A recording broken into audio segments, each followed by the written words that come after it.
to game great with smart free games for all and all.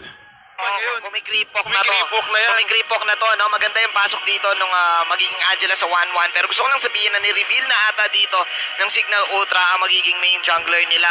Kasi I feel na itong Benedetta ay hindi na papupunta sa side lane. Kasi probably you want a side lane na at least can match up with an Alice. Or maybe a back siya dito. Kaya naman ng isang Benedetta. Pero ang mangyayari siguro dito is baka magiging greedy na yung dalawang side lanes sila. Which is kasi ang 1-1, hintayin mo pa yan na mag-online talaga bago siya sumama or igagank nyo siya, diba? And ngayon, yung Benedetta kasi, may part na para sa akin na mag-aagawan sila dito in terms of resources. Kung if ever Benedetta pa mag-side into. Pero again, hindi pa natin alam kasi may mga teams na nagbe-Benedetta tank. May mga teams na nagbe-Benedetta jungle and may mga Benedetta side lane talaga. So, may part na may pagka-flexible ang Cignal Ultra pero I think nag-gets na to ng work. So, that's why I think the sabi nila, sige, magban na lang muna tayo ng mga iba pang jungles. I agree man, Gene. But alam mo naman, economy ang pinaka-importante dito. Kailangan mong timplahin kung sino nga ba ang magiging priority when it comes to golden experience. Exactly. And I completely agree here. Nakita naman natin, 1-1, kailangan nyo muna magkaroon ng corrosion side, Demon Hunter, bago siya maging online talaga eh. So, ang nagiging build dito ng Work Auster Force is sila yung first trade up sila yung mga mahihilig sumugod. Melina, may araw, again, with the Baksha Shield Unity and also yung flowing blood dito ni Ali. So madali silang ma-penetrate yung backlines and Cignal Ultra. So I think what they need to do here for Cignal is to get a good or at least a very resilient na frontliner. Kaya yun yung tinanggal dito ng Work Auster Force with the Uranus. Yeah, yung Uranus side lane na to na pwede pang mapili ng Cignal Ultra.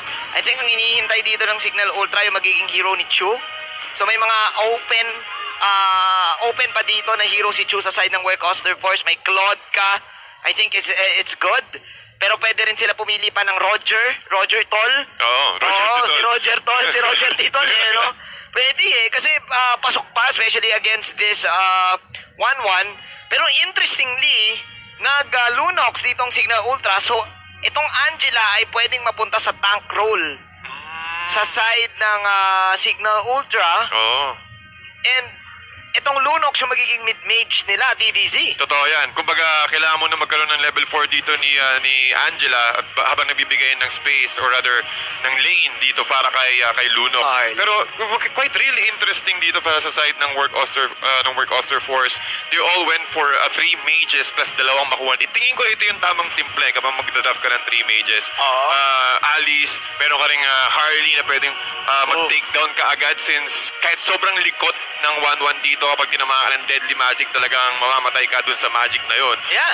And well, yung shield na pwedeng i-penetrate dito, at least giving that necklace of the runs, that reduction from the shield is really beneficial para sa Work Auster Force. Yeah, I think maganda yung naging pick dito ng Work Auster Force pero kailangan nila mag-burst. One of their win conditions right now is to give the Harley and the Selena a great time in picking off heroes, which is I think madali rin naman nila magagawa because Angela, Benedetta at saka 1-1 comp to. Probably ang Lunox ang yung hindi nila mapapatay kagad din Esmeralda. So the mission here right now for Cignal Ultra is just to negate the Harley from snowballing. Kasi isa yun sa mga weakness ng Harley Kapag medyo nawalan siya ng item, pwede mo kasing tangkihin yung deadly magic Parang pwede mong ma-dodge din yung mga poker tricks dito. And knowing na 1-1 ka, Benedetta ka, tas Lunox, ang daming dodge capabilities dito ng side ng Cignal Ultra. Pero kasi may sagot yung work may mga stun sila May Pana, may Baksha, Shield Unity.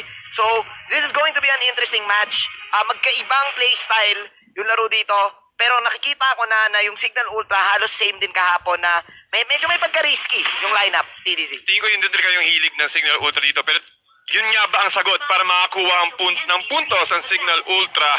Tayo nung pumasok sa Land of Dawn. Ladies and gentlemen, first game, let's go. First series, Work Auster Force versus Cignal Ultra. Let's go. Tingin mo ba yung risk na yun sapat para sa highly aggressive na composition dito ng Work? May part sa akin na yes, magiging sapat yun kasi for sure pre-practice naman to ng Cignal Ultra, for sure they know what they're doing. Yun nga lang para sa akin parang pag alam nyo ng work is going to be ready for those invades. Work is going to be ready for the Benedetta. They're going to be ready with everything, no? Kasi mataas ang damage output dito ng side ng Cignal Ultra. Merong ang Lunox late game. Esmeralda, still, for me, one of the best side lanes pa rin. So, ngayon, pag napigilan dito ng work yung Snowball, kasi ano sila like pick-off type yung work So, kapag naging maganda yung mga pick-off dito ng work, magiging goods to. It's all about the early game pa rin sa dalawang teams natin. It means talagang kailangan mag-play safe muna. Maghintay ng power spike dito ang Cignal Ultra para maging successful sila when it comes to mid game and late game. Because I completely agree, talagang magaling sa pick-off dito yung composition ng work Sobrang mobile nila. And look at this, RTZ going for the jungle pero na-check kagad yun ng Cignal Ultra. Oo, makikita kagad to ng Cignal Ultra. Binabantayan ni Imba DJ. Gusto ko to TTZ. Kumukuha siya ng onting pokes dito kay RTZ. And binigayin muna nila dito yung Lito Wanderer. So yung mga jungles din natin dito, for sure magpa-farm pa. Gusto ko pag-usapan yung matchups dito Alice versus the 1-1 dito sa bottom side. Medyo maglolokohan lang muna yung dalawa at level 1. Farm lang muna sila level 4. Interesting yung magiging matchup dito sa Lapu-Lapu versus the Esmeralda. TDZ. Kasi paunahan to Oo. sa Esmeralda Lapu. Pero I feel na may part na sa early, lugi ang Esme Kasi pwede siya i-fake nila Lapu-Lapu lang Pati kung tutusin talaga, lamang ang work sa top lane, Team RTZ versus Rhea matchup kasi again, merong range clear dito si Lapu-Lapu. Pero sa bottom lane, medyo may hirapan dito si Alice because with the range from 1-1, talagang pag tumama pa yung kanyang first kill, may hirapan. And you cannot afford to go back early sa well para makakuha. Kasi yung stacks nga, yung mga souls na kailangang makuha kaagad ni Alice. Yeah. Maganda pa rin yung pinapakita ni Kose. He's proving na isa yan sa mga favorite heroes niya. Meanwhile, safe zone lang muna ang dalawang teams dito. Scouting lang ginagawa ni Imba DJ. Pero ito yung sinasabi natin, TDZ. At tumabot kaagad yung shield unity. Tumama pa yung Briggs Fighter at Dream RTZ. Wow. That was a perfect rotation here for the side of work.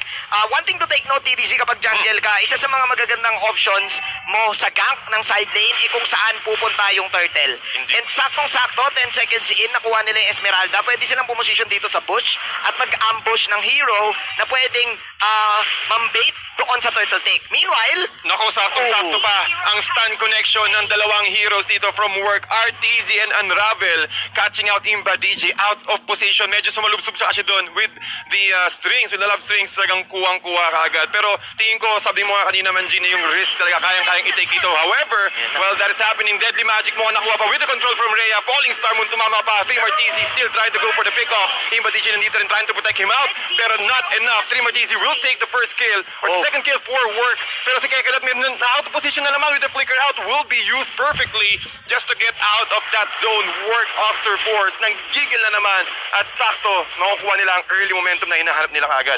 Napaka-crucial nung exchange na yon. That was a turtle for heroes and walang nakuha doon yung side ng Cignal Ultra. Nabanggit natin kanina, TTZ, na ang work pitas ang kanilang magiging key to victory dito. And ngayon, nakukuha nila yun ng napakaaga. The danger here for the side of Cignal Ultra, nabanggit natin na maganda late game nila. Kaso kasi yung heroes nila dito is hindi siya pang laban sa pick-off pang lane siya Pang lane talaga, lane dominant. Lane dominance Kaso ang problema dito, squishy na, tapos hindi rin sila makalane dahil nga may pana dito si RTZ. Pati ang likod din kasi ni Unravel, yung shield unity niya, tapos pwede pampang-controlin yung healing reduction with the Shield of Spirit. Pero ang katingin talaga, kung tutusin, ito ang kailangan gawin ng Cignal Ultra. Go for the pick-off, kaso kailangan nila ng isa pang mag-i-initiate. But with the current draft, si Imba DJ lang talaga makakontrol. Kaso ang hirap kailangan mo maghintay ng strings bago mo makakuha ng successful stun. Ang hirap at Tad, speaking of stun, wala silang main stun talaga dito. One way to initiate the fight is, una, pwedeng unahan dito ni Janus, kaso ang hirap manghuli pag isang Benedetta ka lang at wala kang follow-up na mangyayari. Pangalawa is the Esmeralda, which is, hindi mo naman talaga ginagamit pang initiate. Hindi siya kagaya ng Atlas, Ultimate, hindi siya kagaya ng mga Minotaur na Season 2, Ultimate, yung mga ganon. So ngayon, this is looking bad for Cignal Ultra kasi pinili nila to play a game na yung win condition nila medyo matagal pa talaga kasi una, kailangan nilang magka-item dito sa Lunox, dito sa Esme, at dito sa 1-1. Sa 1-1, pati sobrang crucial. tingin ko naintindihan din, nalaman din ng work itong ganitong playstyle ng Cignal kasi lahat ng pressure, pinifocus sila sa sidelines. Team Arteezy, Janus trying to move out pero mukhang makakuha dito sa baba. Again, with the crossbow of down, hindi pa rin yun enough. Kosei trying to run away pero nilapagan ng carpet dito ni Kekedat. That will be a very successful kill para sa side ng Cignal Ultra. 2-for-1 exchange at mukhang nahuli nila si Chu at si Kosei. Yes, definitely, men. Nabanggit natin dito na yung lineup talaga ng Cignal Ultra known for damage. Ang taas ng damage output nito eh. May capability sila mag-outplay. So yun lang yung kailangan nilang gawin. Siguro, hintay lang sila ng konti. Be patient na pumasok yung work. Kasi work, they know na sila ang susugod. They know na sila dapat uumpensa kasi marami silang mga initiating moves. Pwedeng mag-fake in yung si Chu with, of course, the Deadly Magic. Sama mo pa yung arrows. Sama mo pa yung Shield Unity. So again, work, they need to make the most out of the arrows and then hope for a burst agad para talagang ma-shutdown yung rotation dito ng Cignal Ultra. Meanwhile, for Cignal Ultra, kailangan nila maging patient lang talaga. Patience is a virtue. Hindi pwedeng sila yung mauna kasi magaganyan sila, pare. Parang ganyan na napapakagad ang Electro Final Blow defensively. At I completely agree, Manji. Nakita talaga nila, patience is a virtue. Kailangan nila ng information. Since medyo lamang na dito ang work when it comes to information inside the brushes with the Abyssal Traps. At mukhang nakahuli nga dito si Arteezy na isa pang miyembro. Kaya that will go down for the next 9 seconds. At isa pa dito, tol, napansin natin from kahapon na ang tagal na ng respawn timer, so they need to respect that out.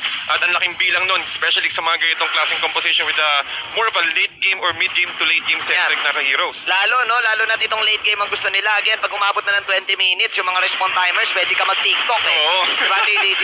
So, TikTok muna. TikTok ka muna eh. Itong naka-2 dito yung Cignal Ultra, pero halos parang wala rin silang nakuha out of it. Una, wala silang nakuha ang power.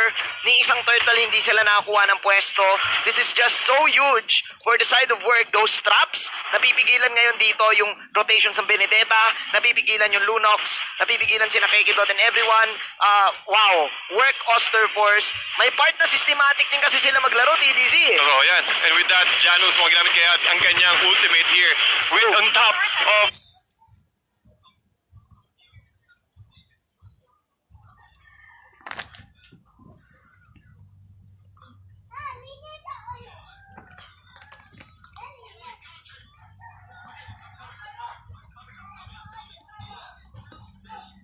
of the Angeles ultimate, pero ito araw tumama na naman but with control from Team Arteezy. Hita natin yung damage. Kaya nilang pumitas na kahit mag-brilliance pa dito yung Lunox mag-isa, kahit yung Esmeralda. Alam na ni Chu na ang taas ng kalamangan nila right now. This is a 4K gold lead.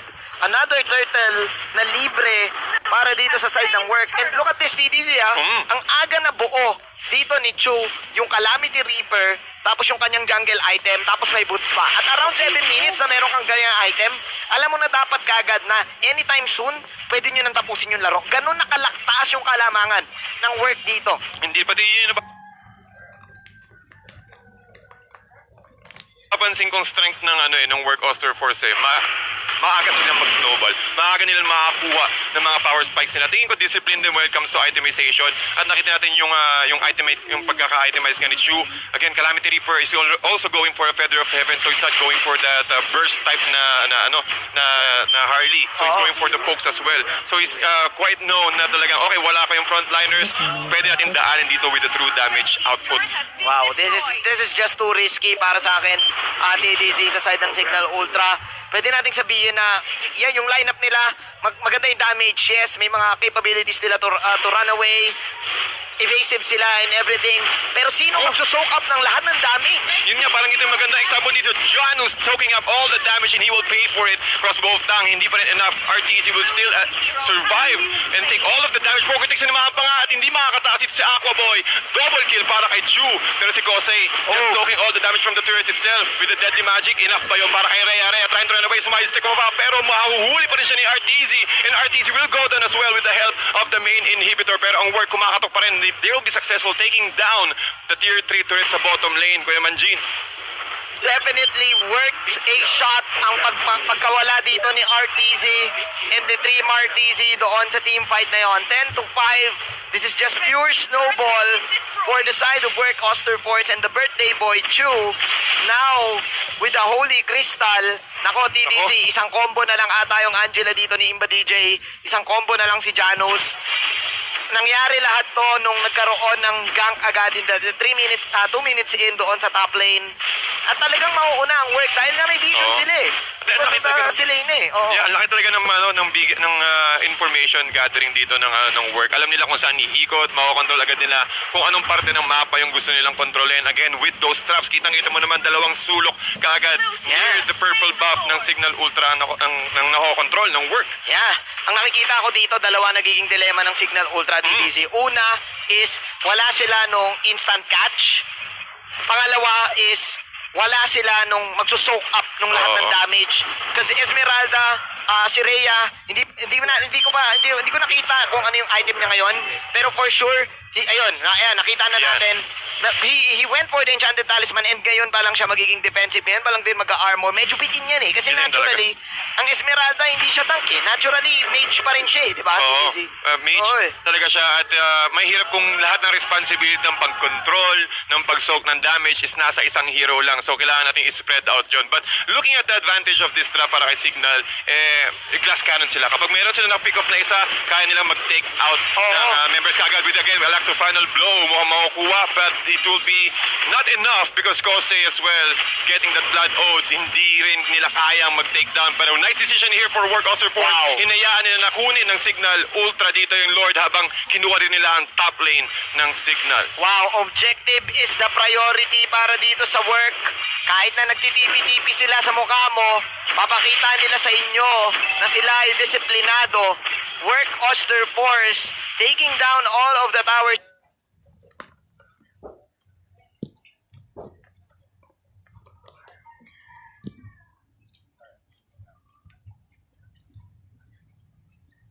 na talaga. Pag etong Harley, yun yung risk sa Harley eh.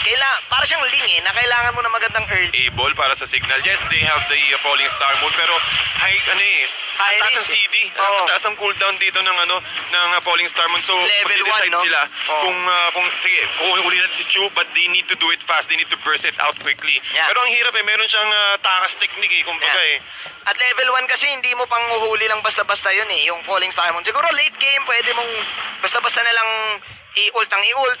Pero hindi siya kagaya ng lightning ball, hindi siya kagaya ng arrow, hindi siya kagaya ng backshot.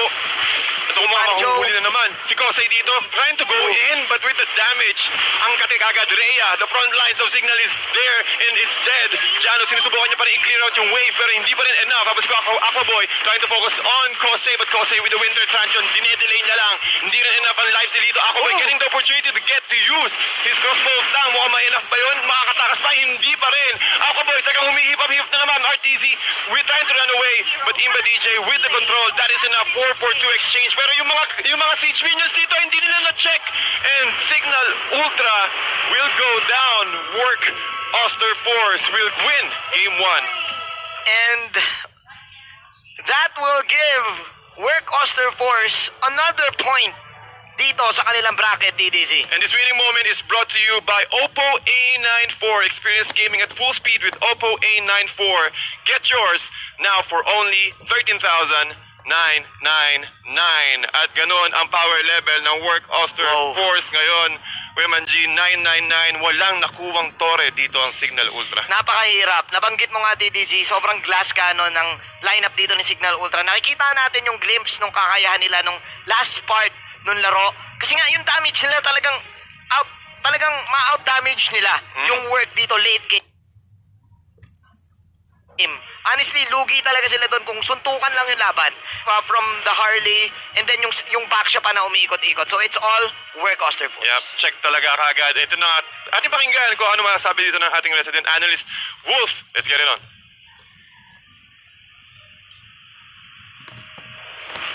Thank you so much, casters. What a wonderful start para sa Work Auster Force for today dahil yung kanilang performance ay sobrang dominant against Cignal Ultra.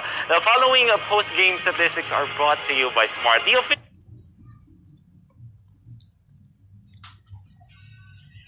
tournament telco partner of the MPL.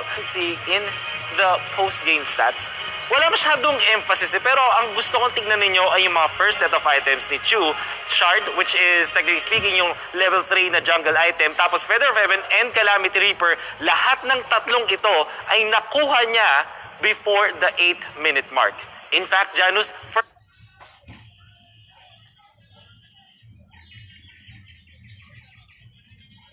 first item, Blade of Despair, nakakuha niya yun ng 10 minutes and 30 para sa work ang laban. Well, technically speaking, this is because of some parts of the draft na tama ang execution when it comes to sa work Auster Force. Una sa lahat, kumuha sila ng Harley. Sobrang bilis mag-jungle. Tapos, kinobo nila with Selena as well as Baksha.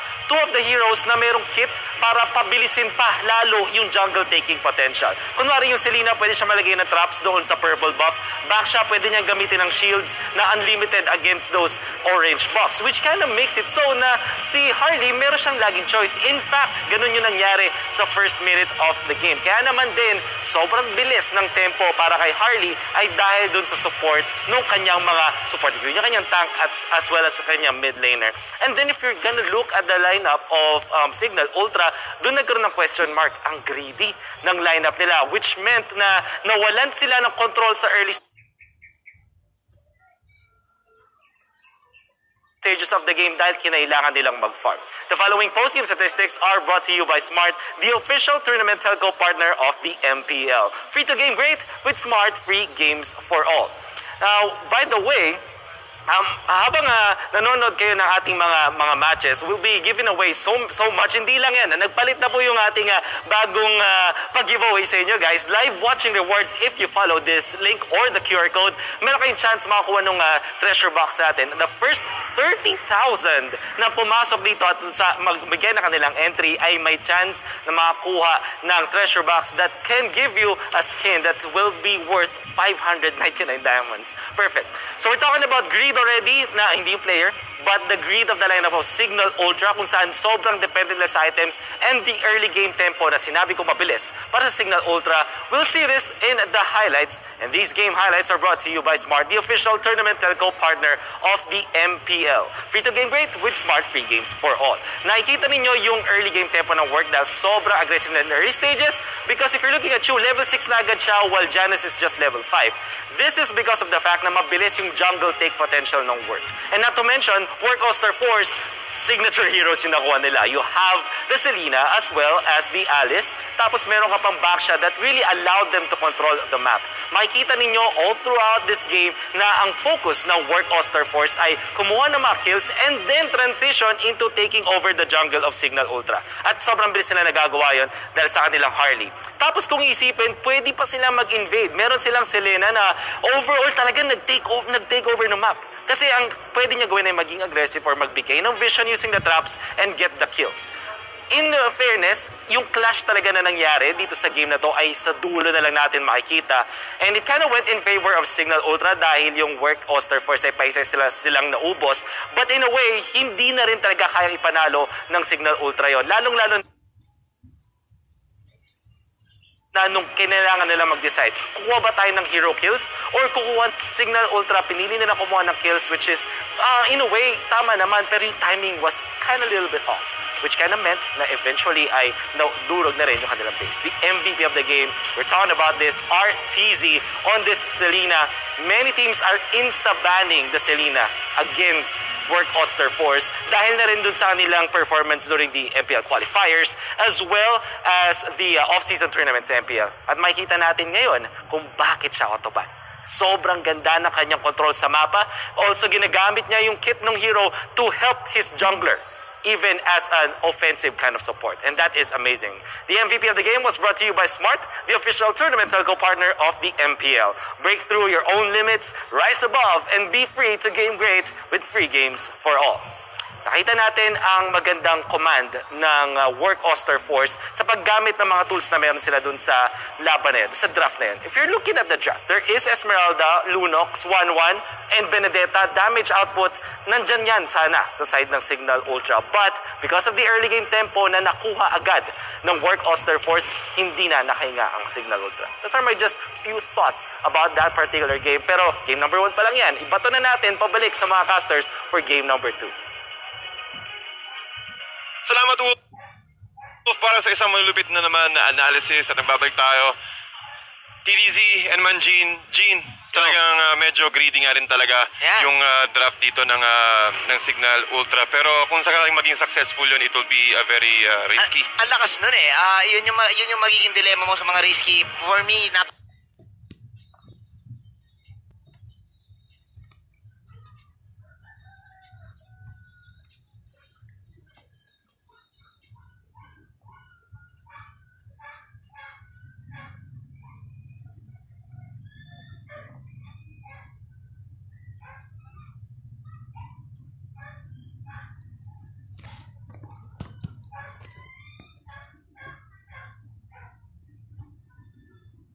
yung gusto nilang gawin. They want to really snow. Kaya niyang pumatay. Parang killer support siya eh. Oo. Yung ngayon eh. So parang sa tingin ko, masyado lang nag-overthink siguro ang Cignal Ultra na ang nangyayari na nagkakaroon ng mga lapses pagdating doon sa pagiging kumpleto ng lineup. Parang back to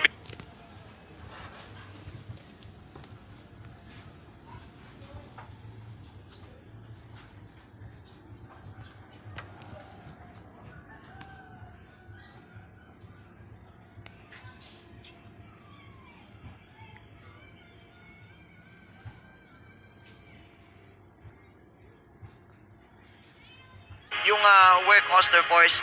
This is gonna be interesting kasi again sila magandang buwelo eh. Pati giving the opportunity to pick up the Selena, merong rason kung bakit 37 times na nababan siya dire-diretso. Yeah. And given the opportunity, kahapon na-open up siya, hindi naging successful, but now, nakita natin yung strength dito ng Selena with the jungle control, as playing, ang laki agad ng impact na kayang ibigay ng Selena for the team na makakakuha ka agad nun. yeah, rotation ng work doon. They know na itong turtle ay mapupunta sa top lane. Nag-set agad si RTZ ng mga traps doon sa top lane. Gank agad doon si Chu. And then hintay sila doon ng 10 seconds. Una sila sa bush. Kung sino ang pupunta sa bush side ng Cignal Ultra, mapipitas. And ganun yung nangyari. Ganun yung nangyari talaga. And with that snowball, let's see kung anong gagawin ngayon ng Cignal Ultra sa kanilang adjustment sa kanilang draft. Kasi clear yung plan nila ever since day one eh. Clear eh. Na, glass cannon, tara, kaya natin. Kasi galing.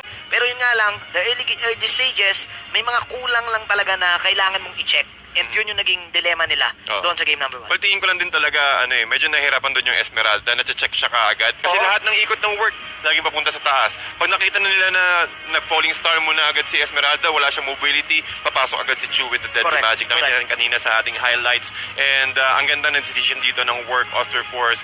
And I think we need to adjustments sa signal. Tingin ko, okay yung glass cannon, it will work. Pero kapag na-pick off yung isa, ang bilis makapenetrate ka agad ng ng work eh. So at least isang tanky na hero na pwedeng katulong ng side lanes when it comes to that. Nasira yung rotation bigla ng Cignal, no? Na-control ka agad. Naging dead lane yung side lane eh. And who will make the smart choices in the draft? Catch it next, brought to you by Smart, the official tournament telco partner of the MPL. Free to game rate with Smart, free games for all. Second draft na mga kaibigan. Gene, work Auster Force, hindi pa yung nagbago ang kanilang ban, going for the Popol and Koopa, side naman ng Cignal Ultra, going for the Paquito. It's the same formula para sa first few bans nitong ating dalawang teams. So baka makakita tayo muli, TDZ, ng same picks. I think kailangan nang ibahin ng Cignal Ultra yung ban nila dito kasi kung iisipin mo, work can definitely bait them out na same ban, ayan, kagaya niyan. And then, hayaan nila yung Cignal Ultra mamili dito ng poison. Kumbaga, it's either change your ban or change your first 2 picks. Kung ikaw ang Cignal Ultra. Kasi sayang yung first 2 picks eh. Ang ganda ng Benedetta Angela opening nila kanina eh. Let's see. So, ang lagi kasi nangyayari is nakaka-check eh. Hindi agad nakakaikot dito si Benedetta from first game. Kung playing as a Benedetta talaga, most of the time kailangan mong i-abuse yung mobility mo as early as possible. But nahihirapan sila. Lagi nandyan yung shield unity ni Baksha. Lagi sila nag-check. Maraming ways yung work Auster Force na ma-check din yung mga brushes. So, almost 3/4 ng mapa kontrolado agad at the start of the draft, at the start of the game para sa side ng work Auster Force. So they need to get another tank. Tingin ko talaga isang heavy na para saluhin lahat habang nag-reload ng mga ultimates dito yung Cignal Ultra. Pwede, no? Yuzong siguro. Kuha sila ng mga setup. Pero there you go. Another Selena pick for the side of work Auster Force, mas pinili na lang dito ng Cignal Ultra yung si Leyna kesa yung Johed. I think, alam mo, napapansin ko yung Johed, ang lakas din ngayon lately sa mga pub games. Ang daming nag-util. Pag walang digi, may nagjo-Johed. And talagang napupugo ka palalo na pag mahusay yung Johed sa side lane. So, nire-respeto din ng Cignal Ultra. Hindi lang side lane. Pinakita natin kahapon si Yawi sa kanyang Johed na talaga nag-dominate, di ba? Kasi parang we'll give you as your example earlier kanina man, Jin, na yung Digi, pati Joyd, parehas sila ng role na kailangan nilang gawin. Control yung jungle area ng kalaban. Isang ejector lang dun sa may purple buff or kahit sa orange buff, ang laking bagay agad yung disable mo para sa jungle ng kalaban. Yeah. But look at this, Cignal Ultra going for the Angela plus the Uranus combo. Okay, pinalitan nila dito ng magandang side lane. Nagkakaroon ulit ng pangalan ang Uranus sa MLBB. Bumalik yung dating Uranus na napakakunat talaga. Pero may mga open up kasi ng mga junglers naman dito sa side ng Work Auster Force. Pwede nila una nakawin yung Benedetta na wala na ngayon sa side ng Cignal Ultra na pwedeng gamitin ni Chu. Or baka pwede rin mag-iba si Chu. Pwede na rin kasing mag-assassin bigla dito ang Work Auster Force or magbaback sila ulit to counter there you go, to counter the regen. Isa kasi sa mga main counter ng Angela talaga, lagay mo lang yung poison ni Bakshe. So look at this, same formula para sa ng Work Auster Force. Sabi nga rin nila, don't fix what's not broken. At ito ang tingin kong formula sa side ng Work Auster Force para ma-counter yung draft first two picks ng Cignal Ultra. Yes, again, yung Baksha Shield Unity, yung Baksha Mark, rather dito ni laking bigay talaga. Especially kay Angela, pati kay Uranus, kapag sa matchup sa lane matchup, ang laki agad na pine-prevent na healing dito, especially up against the Uranus. And yung initiation capability ng Work Auster Force, nakita natin yung kanina from game 1. Isang arrows lang, flowing blood para kay Alice, ma-penetrate agad nila yung backline. So Cignal Ultra, dapat maging careful sila kung sino pipiliin nila na magiging core or magiging marksman just in case. Pero pinakita na ng Cignal Ultra dito ang kanilang jungler going for the Lancelot. Yeah, Lancelot sila dito. So para magpana sila dito ng Benedetta for Chu or probably Claude for Chu. The Claude can actually deal with Angela in the backlines. And siguro, hayaan na lang muna ng Cignal Ultra pumili dito ang work ng hero na kayang pasukin nga dito ng Lancelot. This is I think better kasi at least maganda yung magiging tempo ng Cignal Ultra ngayon. This time, kaya nilang sumabay. Pagdating sa early game, may capability yung Lancelot mag-dodge. And napakasakit din ng Lancelot Angela. So, ang daming pwede pasukan. Dalawa kagad ang pwede pasukan dito ng Angela sa Cignal Ultra. Meanwhile, for work, same Same talaga More on team fight pick-off ang nagiging timpla ng Work Auster Force dito currently. Pero since meron ng frontliner yung Cignal Ultra, kailangan nila makakuha pa ng isa pang mage na pwedeng mag-punish sa mga salubsob na heroes ng Work Auster Force. They can go for, again, Lunox is a very good hero here para antay kay Baksha kung saan magkaroon siya agad siya ng Necklace of Durance. Or maybe Kagura sa Cignal Ultra. Kagura din ang iniisip ko si TDC, parehas tayo dito dahil at least to wear off all of the stunts and dive in potential na meron ang side ng Auster Force. The main counter sa mga heroes kasi na dumadive in is yung dapat merong kampang bulaga And isa ang hingang overturn doon, yung either itulak mo or higupin mo para ma-damage mo. So yeah, magandang suggestion I think. And for work, nire-respeto na lang nila si Aquaboy dito na pumili ka na ngayon ng isang non-meta side lane na marksman. It's either marksman si Aquaboy or kuha siya dito ng either assassin na side lane or side lane na fighter. Pero kasi may Uranus na sila kumbaga meron silang static lane dito para sa side ng Cignal Ultra. Kailangan nila ng isa pang mobility. Lapu-lapu is great, pero okay. Okay, kailangan nila ng control. Titingin ko pasok to sa Cignal Ultra composition.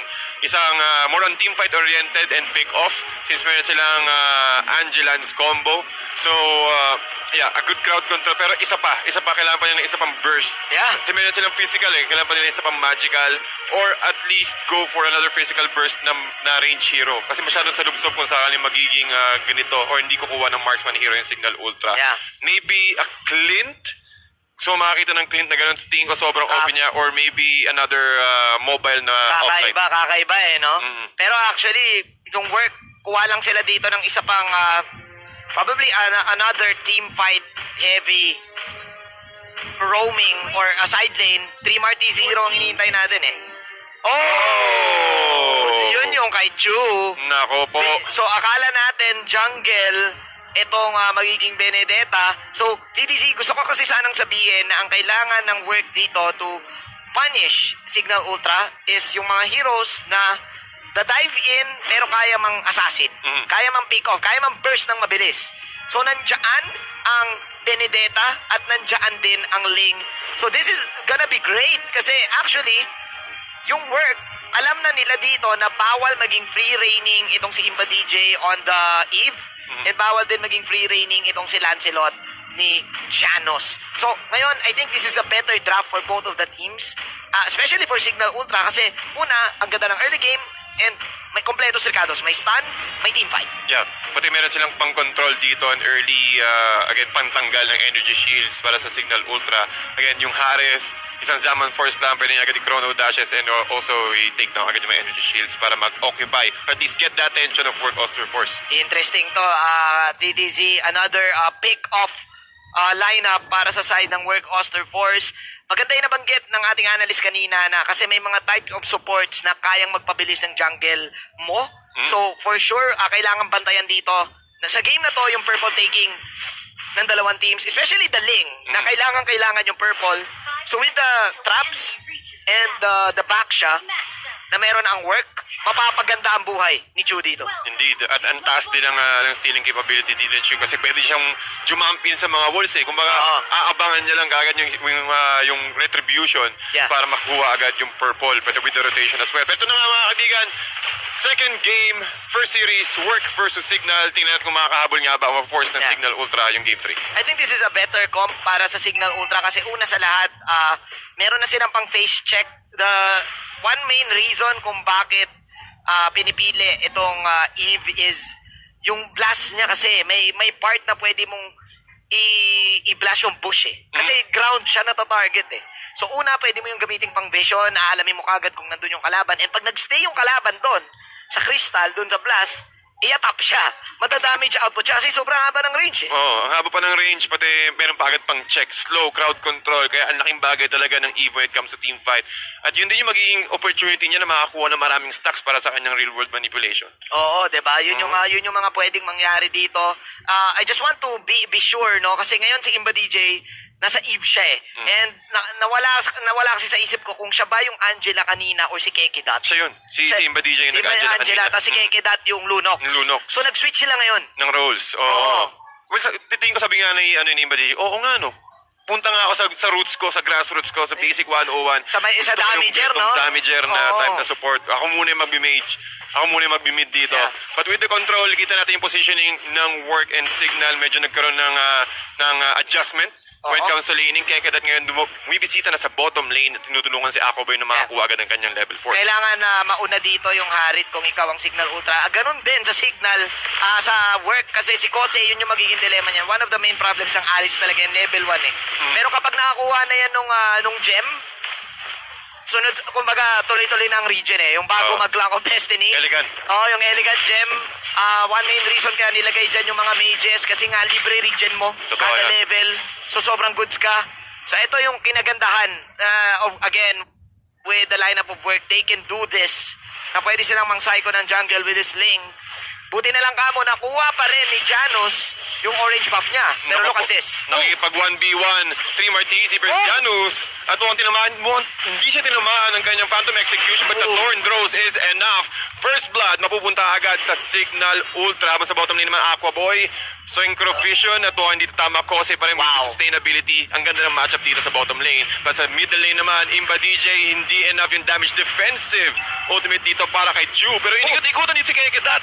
Hindi pa rin ba enough dito? Hindi rin tumama ang kanyang Abyssal Arrow. RTZ magpupush back muna but nice positioning para sa Cignal Ultra.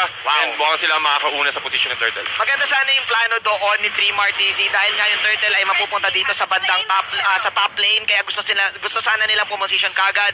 Pero he underestimated Janus dito kasi Janus perfect Phantom Execution biruin mo yung magpapadodge sa'yo kung Benedetta ka ay eye for an eye. Yun pa yung dinudge ni Janus. Wow. Yung eye for an eye. So with that, nice outplay from Janus. Mas maganda ngayon yung early game ng Cignal Ultra.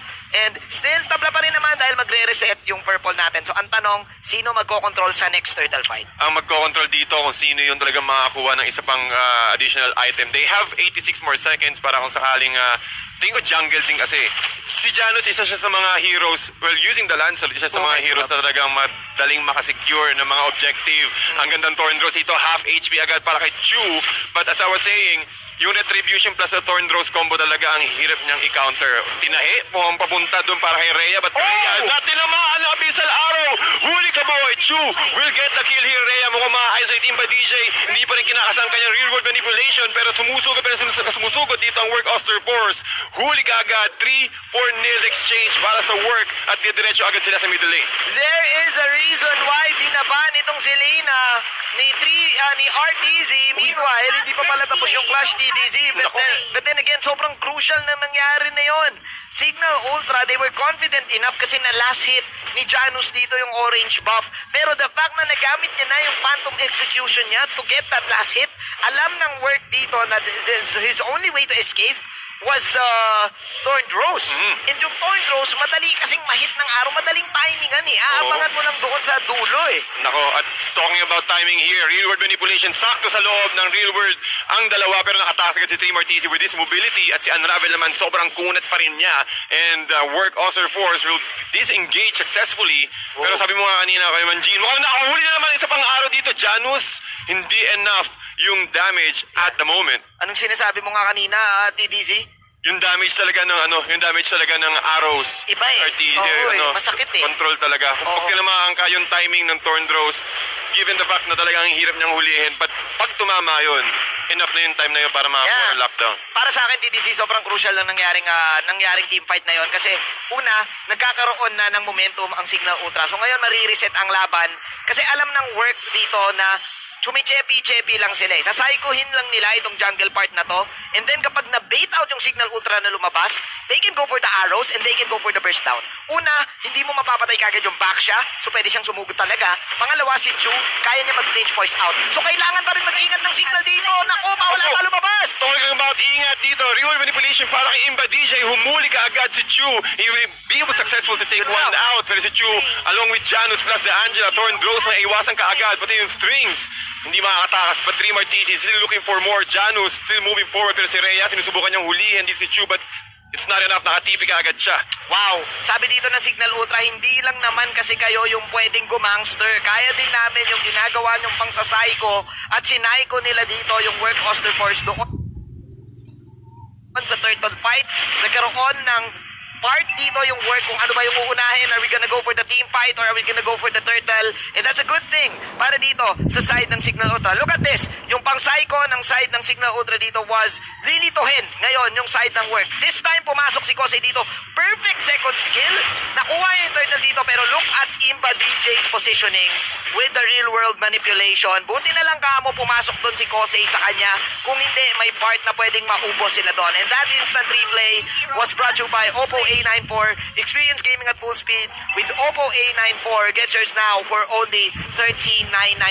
So dito pumapasok TDC yung sinasabi nating maganda ngayon yung team fight capability ng Cignal. Unlike game number 1, this time kaya nilang pumalag. Pero again, yung objectives napupunta sa Work Auster Force. Indeed, at unti-unti na nauubos sa mga outer turrets dito ng Cignal Ultra. And yes, I completely agree, team fight oriented. Pag tumama agad yung reward manipulation, RTZ! Huling-huli with the Phantom Execution. Unravel mo may iwan sa loob. Tatlong miyembro dito ng Cignal, pero mukhang papasok din dito si Chu.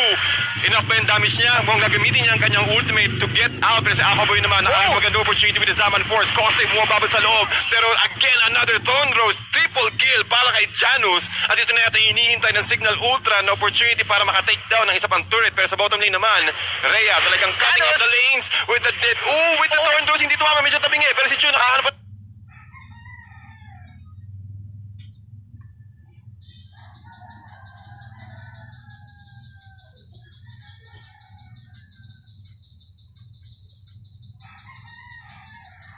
Magandang opportunity, pero yung first kill dito ni Rhea sa RTZ mo hindi pa rin tapos. Rhea manning up pero naipit siya sa loob at hindi na matapos ang kanyang team fight. Pero Tremor TZ again, Kekedat mukhang nakahuli pa ng isa normal attack.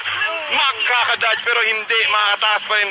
Hindi makakatakas si Kekedat dito, and Cignal Ultra will take the opportunity to take down the turtle. Ibang klase TTC, para bang biglang nagkape dito ang Cignal Ultra at bigla silang nagising sa katotohanan na teka, bawal tayo ma-2-0.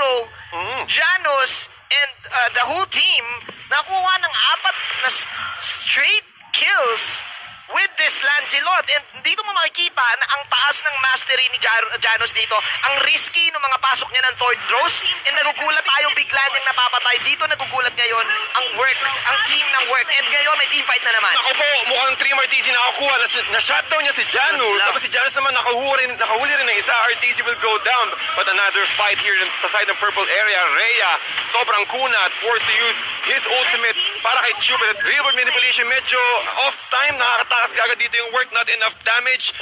At Cignal, mukhang nakahanap din ng magandang opportunity dito yung work with that fight, at hindi pa nila take down yung mid turret ng work. I think doon na-punish ngayon ang work Auster Force itong Cignal Ultra. They know na yung Cignal Ultra ay momentum after the turtle, so ngayon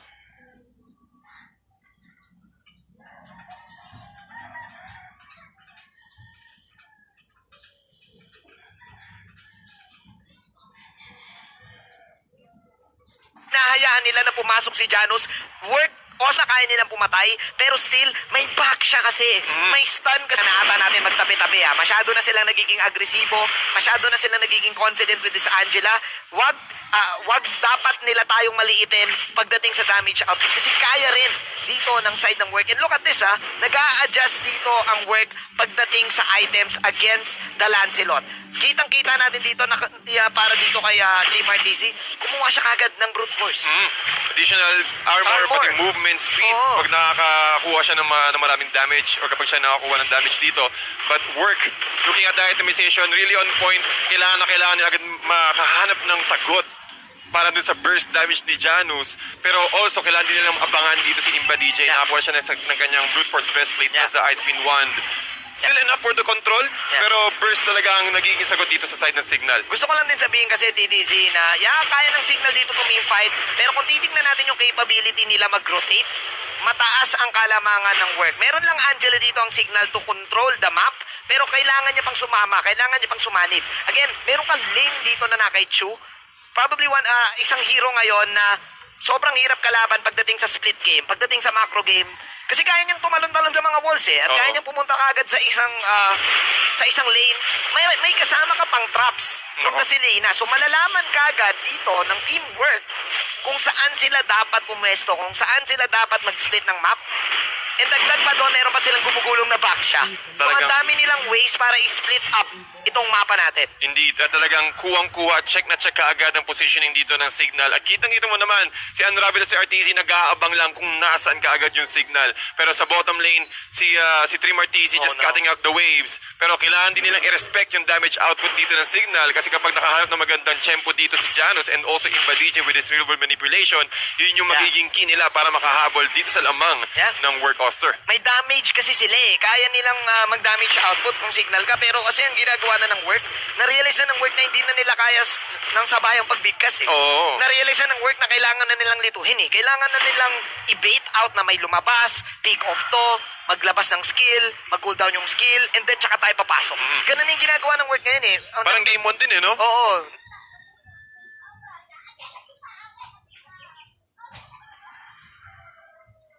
Sa mid lane, hinahayaan nila na itong Lord take na to, uunahan nila sa bush, and then kapag may nag-attempt, huhulihin nila parang ganyan. Parang ganyan. Electro final blow, hindi pa rin naka-sidestep kagad dito sa Kekedat, pero exposed ang tier 1 turret nila sa mid lane at work magiging successful sa pagkuha nito. Pero si Aquaboy mukhang nag-aabang din ng magandang pwesto. Si Kose nag-aabang din sa may brush area, pero mukhang nahuli din si Janus. Janus with the puncture, able to get a much more better field of vision. Pero si Aquaboy nag-aabang din dito. Si Rhea mukhang mahuhuli. Again with the ultimate from the Angela. Enough ba dito? Pero si Kosei pumasok agad sa loob. Sinusubukan niya kontrolin. Dito yung members ng Cignal Ultra. Pero 3 Martisi still moving forward. Ako may mahuhul dito with the ultimate from the Ling. Mukhang sinasayawan kagad dito ng Work Auster Force. 3-4-1 exchange. Pero si Kosei, again with the sustainability from his ultimate, hindi siya umamatay. Binate out kagad ni Kosei dito. Lahat ng miyembro ng Cignal Ultra at Cignal mukhang nalugi dun sa fight na yun. That was so costly para dito sa side ng Cignal Ultra because Work was baiting the Angela ultimate. Nakita natin na tumagal dito yung pagpili ni Kekedat kung kanino siya papasok with the hard guard. And Work, nung nakita nila na pumasok dito sa Uranus, na pumasok bigla dito kay Rhea, na-change target sila kagad. Pumunta sila kagad dito kay Imba DJ. Pumunta sila kagad dito kay na Aquaboy. And wow, look at this. Ayan o, nakikita mo yung marks na yon? Pagkapunta dito kay Uranus, look at this. Tumarget sila kagad ng ibang tao. Pumunta sila kagad doon sa bandang taas. Imba DJ, ang ganda ng position niya. Nakita mo yung discipline ng Work na, teka lang, may Angela ultimate. Kalma lang kalmalicious lang muna tayo. And then, nakita nila na umalis yung Lancelot. Doon sila lumaban. Wala nang damage output yan. And that instant replay is brought to you by Oppo A94. Experience gaming at full speed with Oppo A94. Get it now for 13,999. At makakahuli mo dito. Nice control para kay Imba DJ. Sinubukan yung kontrolin dito yung Lord and also taking it down. Pero Work Auster Force mukhang hindi pa rin tapos. Gutom na gutom pa rin sila after nila makuha yung mid lane turret. But after nila nakita na si Kekedat nag-ultimate, pumatras sila ng onte. Nagkap na magandang opportunity at position. Pero with the Thorn Rose with the ultimate here, Rhea getting controlled. Pero makakatakas ba siya? Hindi. Pero mukhang si Chu makakatakas din. And also si RTZ. Napakagandang control, damage control dito sa side ng Work Auster Force. Inisa-isa nilang lahat ang miyembro ng Cignal Ultra at si Imba DJ lang mukhang maiiwan dito. Kaya ba niyang idepensa? Kaso mukhang isang siege minion lang ang kailangan ng Work Auster Force. Tumitili pa nga. Minuton nila si Imba DJ. At next wave na naman, Work Auster Force will win the second series, getting the 2-0 sweep against Cignal Ultra. It was a hard fought match for Work Auster Force. Pero nakikita natin ang disiplina mula dito sa team na to. And this winning moment is brought to us by Head and Shoulders. Put your game face on and finally say goodbye to those awkward itch-a-gigi moments. Thanks to Head and Shoulders, 100% danger-free and ditch-free. Now, mas mabango pa. TDZ, nagkaroon ng ray of hope ng Cignal Ultra doon. Akala ko rin talaga kuwang-kuwa na sa team fight nila eh. Kaso, tol, ang dulas kasi talaga. Isipin mo, merong Baksha, merong Alice, merong RTZ, gamit na naman yung kanyang Selena. So kapag nakakuha sila ng magandang stun, ang bilis kagad ng responde ng Work. Yeah. Speaking of responde, yung response kasi nila na may link kasi. So kumbaga, alam na, ang one way to win with the link kapag nalulugi kayo, mag-split ka lang eh. At nakokontrol mo yung mapa, ang daming space na nagawa ng Work. Total of 6 points sila ngayong Wow. 2-0 kagad mga kaibigan. Tanungin natin si Wolf kung ano yung masasabi niya about that second game. Wolf, sa'yo muna.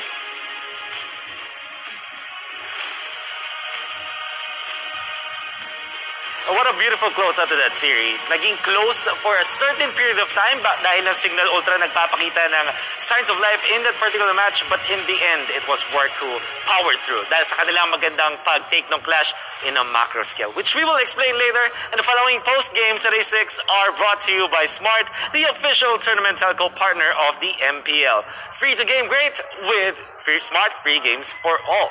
Now, if you're looking at the post-game statistics, hindi tayo masyadong pwedeng mag-focus dun sa atin. Kasi if you think about it, very standard. Sagot ng Work laban sa heavy physical damage ng Cignal Ultra, armor of course. Or for Cignal Ultra, yung kanilang damage output. Tama naman yung kanilang defense against mixed damage output of Work Auster Force. What I would like to point out as we are looking at the post-game stats is the general composition of Work versus Cignal. At ano nga ba yung kanilang lamang sa isa't isa? For example, looking at Work, they have lamang sila sa vision.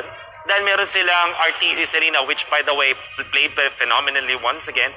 Tapos maganda rin yung kanilang pag-clear ng waves. If you're looking at both Alice and Benedetta, ang lamang nila over Cignal Ultra is the fact na pwede silang lumaboy sa buong mapa using their skill set. Tapos magkakat lang sila ng waves at magiging lamang ang Work Auster Force when it comes to controlling the minion waves. And in a way, map control din kasi yun. Kung titignan naman natin ang Cignal Ultra, very good ang kanilang defense. They have Eve Meron din silang AoE damage coming out from the Angela. So technically speaking, meron silang wave clear. And then you also have the Uranus na pwedeng i-match siguro yung isa, yung either Benedetta or Alice sa pagkat ng creeps. But only one. Kasi isa lang yung pwedeng maglaboy, quote-unquote, sa kanyang team. Although there's Angela, nahirapan pa rin ng Cignal Ultra. And then eventually, you're gonna see all throughout the game na ang map control ng Work Auster Force, when they use it correctly, ay lumalamang sila sa map clash, which we'll see later. Those post-game statistics are brought to you by Smart, Shoutout sa the inyo. official tournament Aaron, telco partner shoutout of the kay Aaron. MPL. Free to game great Shoutout kay with Tol Smart Chris. free games for all. And by the way, sa lahat ng mga viewers natin, we do hope that you're still watching sa lahat ng mga analysis segment natin para din matuto kayo at magkaroon kayo ng chance na manalo using and following this QR code that I'm pointing out now. At ang unang 30,000 na entries ay merong premyo with a chance to get a skin worth 599 diamonds. So we do hope that you stay with us at syempre tumutok, paunahan na rin. And by the way, we are going to see the highlights of the match. Wonderful. And these game highlights are brought to you by Smart, the official tournament telco partner of the NPL. Free to game great with Smart free games for all. Actually, even start para sa work in Cignal Ultra. As we can see, Janus this time, hindi siya ganun ka-greedy. So, na-question match. But this particular clash, we can see with RTZ, alam niya kasi kung saan mapupunta yung kanyang arrow when the Thorn Rose ends. Alam natin may animation ng Thorn Rose. It's one of those classic na counters or answers sa Lancelot. And we're gonna see that crucial clash binigyan ng Work Auster Force ng malakas na control in the early stages. In fact, yung economy sa kanila mag-favor. There will come a time, however, na yung Cignal Ultra naman yung makakuha ng magandang pag-take ng turtle, and this was a very crucial second turtle take for Cignal Ultra. Alam ni Aqua Boy, pati na rin ni Janus yung strength ng kanilang lineup pagkuha sila. And by the way, Imba DJ flexing na naman sa kanyang positioning. He will eventually die here, but yung kanyang impact sa team fight ay mas maganda. And this kind of gave Cignal Ultra some control naman ng map. But as the game develops, makikita natin yung Cignal Ultra makakakuha sila ng mga pickoffs. And they might even win some clashes. Pero when it comes to just the lanes, tignan nyo yung minimap. Laging papabor yan sa Work Auster Force. Parang mas lumalamang most of the time yung mga blue-colored dots na yan compared dun sa red-colored dots. And Cignal Ultra will actually get so many crucial pickoffs like this one. Committing the flicker, yung Uranus, nahuli dun si Ling. So much value. And in fact, yung Cignal Ultra makakuha ng konting pressure doon sa mapa. But, again, if we're looking at the overall macro scale of things, macroeconomics, mga kaibigan. Pero macro meaning to say the grander scheme of things. A crucial fight from work.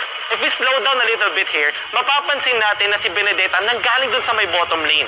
Tapos, pinorse nila yung Cignal Ultra na dun sila sa inner circle while yung members ng Work Auster Force nasa outer circle. At ano yung ginawa ng Work Auster Force? Binate nila yung Cignal Ultra na mag-commit dun sa initial clash, and the fact na yung lanes ay pushed against Cignal Ultra, sobrang natural ng pagkakuha ng better economy at better team fight ng Work Auster Force dun sa clash na yun. So ano yung mga key factors na nakita natin? Pinabait or finorce ng Work Auster Force ang mga ultimates or yung commitments like yung pag-commit ng combo ng Lancelot, yung Eve with the ultimate, and yung Angela yung Sanib, so that when the time comes, dumating na si Benedetta, Three Martizi, na nagpupush din sa may bottom lane, at alam natin mabilis siya maglakad dahil sa kanyang sword intent. Pagdating niya sa laban, nabato na lahat, wala na siyang problema, and they run down the members of Cignal Ultra. The MVP of the game is Three Martizi with 6, 3, and 5. Sobrang taas na kanyang, in a way, yung kanyang net na nakuwang gold, 11k in a span of minutes, dahil nga naman dun sa control ng mapa ng side ng Work Auster Force. And the MVP of the game was brought to you by Smart, the official tournament telco partner of the MPL. Break through your own limits, rise above, and be free to game great with Smart free games for all.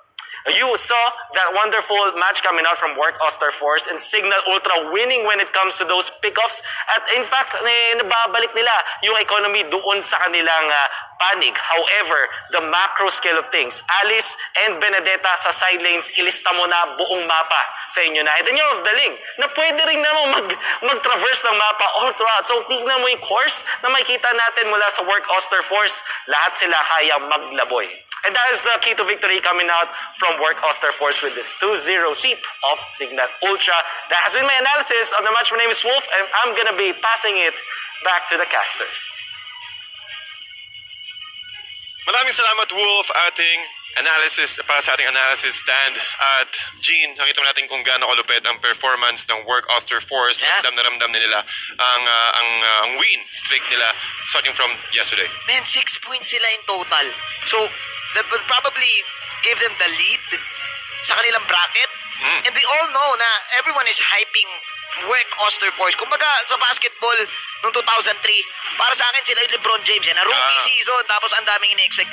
Parang ngayon, Zion Williamson yung sa mga millennials ngayon, yung kung sino yung bagong pasok, ang lakas, ang dami, and ngayon pinapatunayan nila to, beating Cignal Ultra, and yesterday beating ONIC Philippines. At saktong-sakto nga naman talaga ang timpla. Tingnan natin kung madidiretso ng Work Auster Force ang kanilang mga laban para sa susunod na series. Pero mga kaibigan, MPL Philippines Season 7 is presented by Smart, the official tournament telco partner of the MPL. Free to game rate with Smart, free games for all. At syempre mga kaibigan, wag kayong aalis. Simula pa lang to ng ating araw at magbabalik tayo mamaya for ating second and third series. Yon. Kami ang inyong mga naging casters. Ako si TDZ. Syempre kasama ko si Manjin Faldas. Huwag kayong aalis guys. Magbabalik ang MPL Philippines Season 7. Welcome to the Giga Life. Your passions, your stories, your life. Simplified with just one app. This is the future. The Giga Life in just one tap. Experience more Giga moments when you make the smart choice. With the Philippines' fastest mobile data network. How do I know is T1? Simple, smart ako.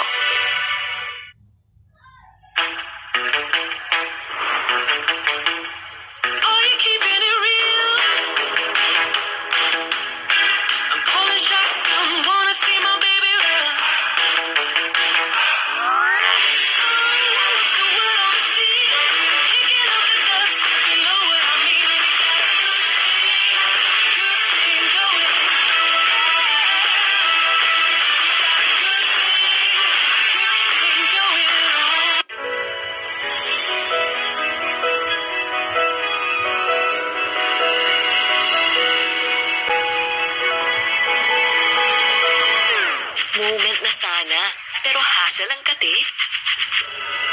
Yung kati na yan, dahil sa dandruff yan. You need Head and Shoulders. Unlike beauty shampoos, tanggal ang dandruff that causes kati. No more hassle sa moment. Goodbye na sa kati dahil 100% dandruff-free ka. Sikreto ng mga gwapong Master Gamer? Para fresh all day, bring your clay game with Master. New Master All-in-One Clay Wash. Fights germs, controls oil up to 12 hours, and helps prevent pimples. New Master All-in-One Clay Wash. Sikreto ng mga gwapo.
Express your online business.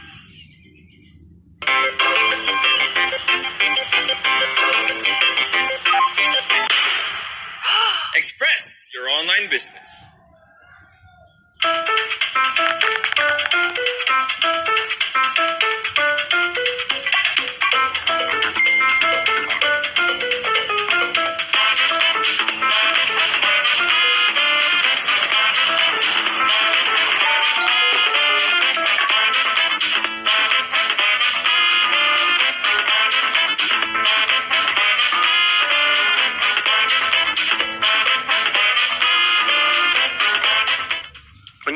inside a JanSport backpack, you see a story that started in 1967. Since then, our mission has expanded to helping protect our environment for future generations to enjoy. It's a work in progress, but just this season we've used the equivalent of 13 million bottles worth of recycled polyester in our most popular backpacks. When you look inside a JanSport pack, you see our commitment to this brilliant blue planet we call home. And we're just getting started.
Welcome back, Anna.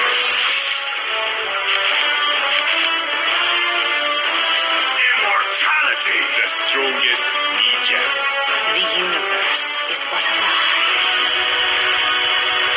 Your fate is in my hands.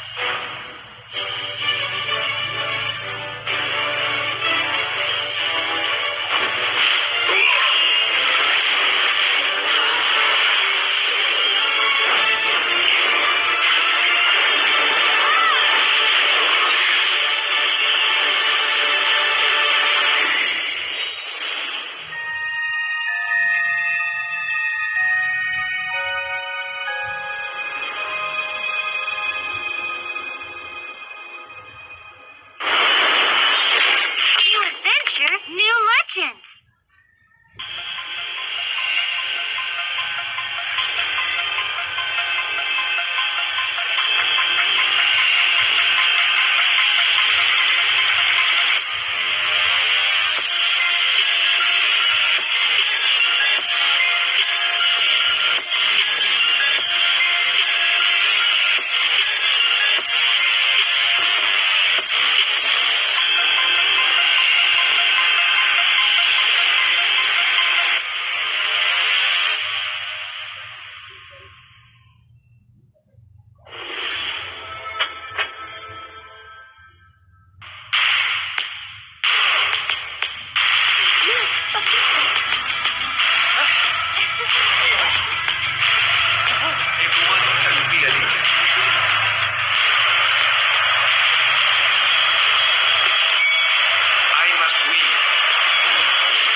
what you desire is beyond reach. You use power that breaks barriers. The Giga Life. Now in 5G. Do you believe this is possible? I do. How do you know? Simple, smart, ako. Hey guys, I'm here with Kate and Bea. Bad timing ang kate. Baka dandruff yan? Use Head and Shoulders every day. Unlike beauty shampoos, tanggal ang dandruff that causes kate. Para di babalik-balik, katigan for good na. Dahil 100% dandruff-free ka. Hi guys, I'm here with Kate. Para araw-araw, close na close. Max pinabango pa.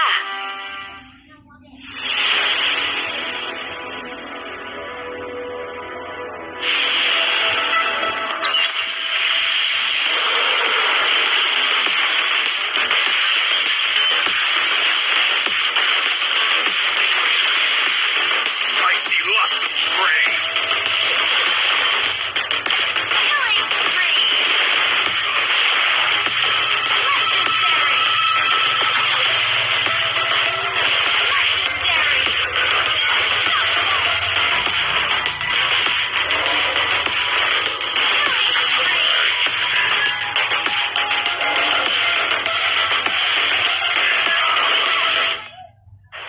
Nagbabalik ang MPL Philippines Season 7. It's time for the second series of the day. MPL Philippines Season 7 is presented by Smart, the official tournament telco partner of the MPL. Free to game great with Smart, free games for all. Mythical raffle draw. Diyan ko kayong gustong pumunta, iscan ang code. Bakit nga ba? Kasi gusto ko kayong manalo ng mga skins and diamonds. All you have to do, sagutin ang ating mga katanungan doon. Sobrang dali lang. Pwede niyong i-predict kung sino yung mananalo, kung ano nga bang heroes gamit ng isang player para manalo kayo ng mga in-game items. Hindi lang yan, meron din tayong live watching rewards. Just for watching, pwede kayong manalo ng in-game prizes. Diamonds worth $5.99, skins, first 30,000 na makascan ng code na yan at ma-fill up yung form correctly, will get a prize. Kung nanalo ka today, pwede ka rin manalo bukas, one per game lang, para naman may chance sa iba. Now, MPL Philippines Season 7 is presented by Smart, the official tournament telco partner of the MPL. Break through your own limits. Rise above and be free to game great with Smart free games for all. Get 1 gig a day for Mobile Legends, Facebook Gaming, and more. Plus 1 gig a day for 7 days. Just dial *123# or download the Giga Life app and choose free games. Ang makakasama natin ngayon dito sa panel, narito sila Leo and Rockhart. Hello! Kamusta kayo ngayon? It's the second series for today. Nice to be back on the panel, and of course, nice to see you again here, Mara and Rockhart. I'm so excited. Execration versus LPE. Yep, I'm very happy to actually break it down for these guys. Watching Execration win yesterday was no mean feat. That was a close game. So I wonder if that's going to be happening here today as well. Yan ang ating matchup for today. We have Execration versus LPE. Ang Exe kahapon, they just beat their rival. Ito yung na talagang ang ingay nila sa social media, and now they're coming in today, waking up on the right side of bed with a smiling face. Kilalanin natin ating mga manlalaro ng Execration.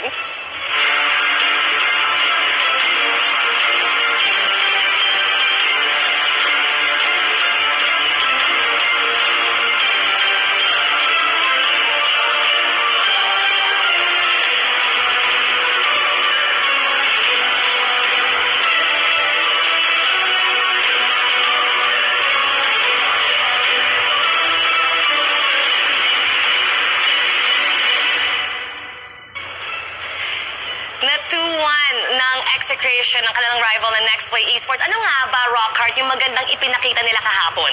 I think Execration, they really drafted very well, especially on Game 2. Game 3 was super close.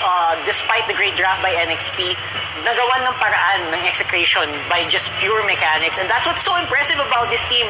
Palagi na lang talaga, pag binigyan mo sila ng opportunity, laging tumatalon agad sila. And Chaknu definitely isa sa mga highlight reel players yung team na to. What that reminds me of is the veteran experience of Execration. Nakalimutan ba natin na dugong obs yan? Dugong season 1 pa lang yan. Nandyan na sila. And if ever, I may say, no, round 1 pa lang naman to ng NXP versus Execration this season 7. Parang kinulang ako. Ako, promise. Ako lang yan, na medyo, I was a little, nabitin, sabihin natin. Parang gusto ko pa. Nabitin ako sa 3 games. Oy, ngayon, mas makikita natin sila at siguradong ang kanilang mga manlalaro woke up today na sobrang saya. Tignan natin ang lineup for today. E2 Max, Jack, Renjo, Kelra, and KLVJ. And again, Renjo, you gotta watch out for this guy. Pakito, tingin ko mabanto mamaya, no? Yeah, especially not just that kasi pwede nila i-flex yun eh. And that's what's so crazy and so scary about this lineup. Save for Kelra, lahat sila veterano na sa MPL. And speaking of which, Kelra himself, hindi siya galaw rookie eh. Kahapon, sobrang MPL si Kelra kahapon. And kung maalala ninyo, yung final winner's scam ng Execration, siya ang nandoon. And yeah, to be honest, it was a little too much for some people, pero that's showmanship. That's showmanship. And I love that this rookie here, si Kelra, ramdam niya. So, ang hype yata, ang rivalry, Kelra versus Rene J. Gotta give it kudos to the rookie. Di ba? Kelra took this match, took this day. Pero talaga may pinapatunayan naman talaga itong si Kelra. He can talk the talk and walk the walk. Ang makakalaban nila today, this young team is hoping to bounce back and get the W. Let's welcome Laos PlayBook Esports.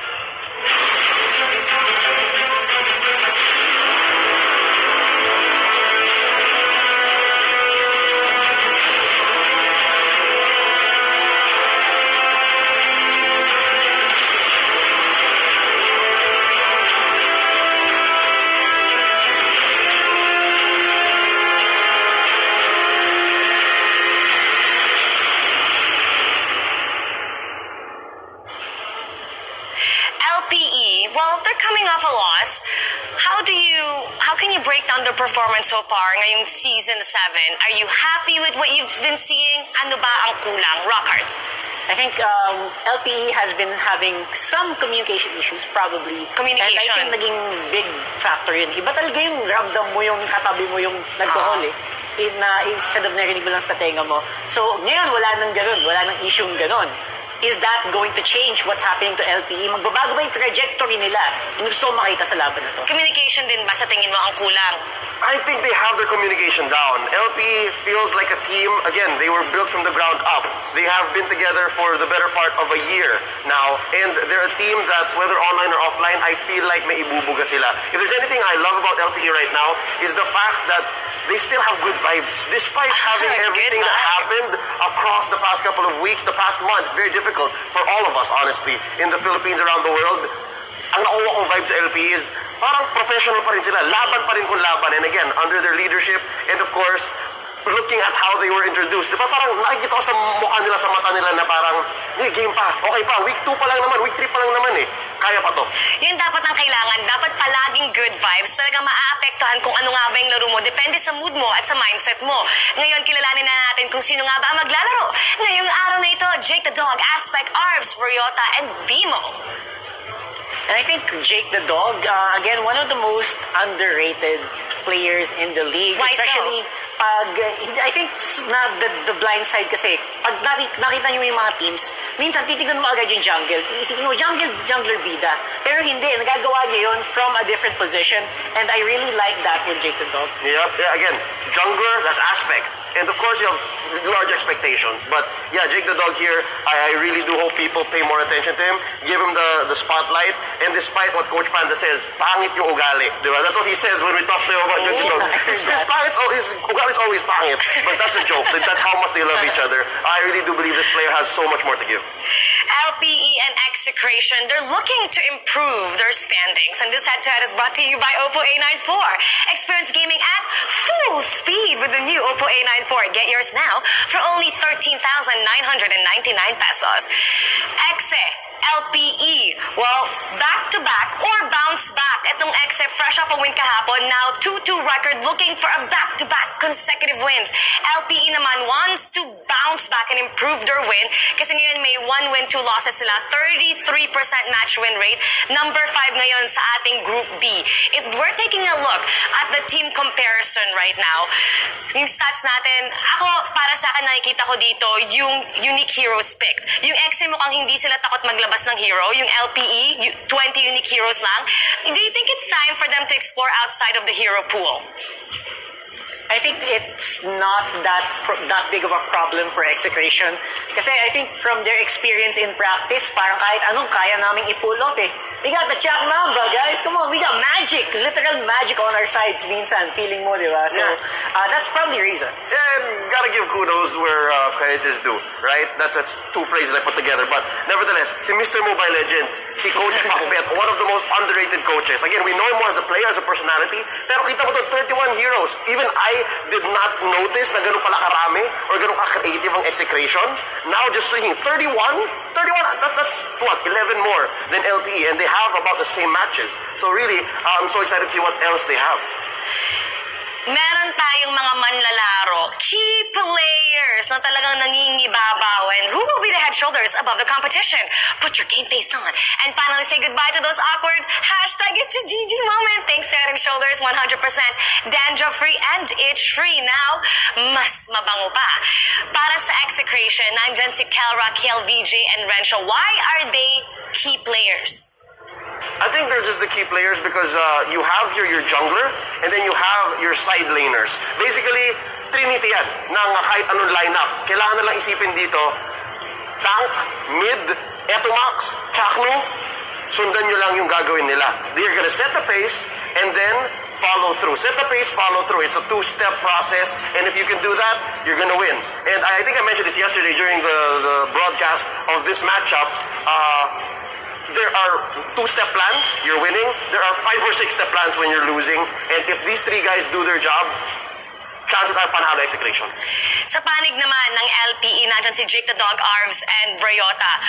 What kind of job are they doing? How effective are they para sa Laos PlayBook Esports, Rockhart? Sabi ko na yung ginagawa ni Jake the Dog kanina. I think Ryota this time around and Arvs, they work hand in hand in making the call. Obviously, yung veteran experience kasi ni Dimo, given na yan eh.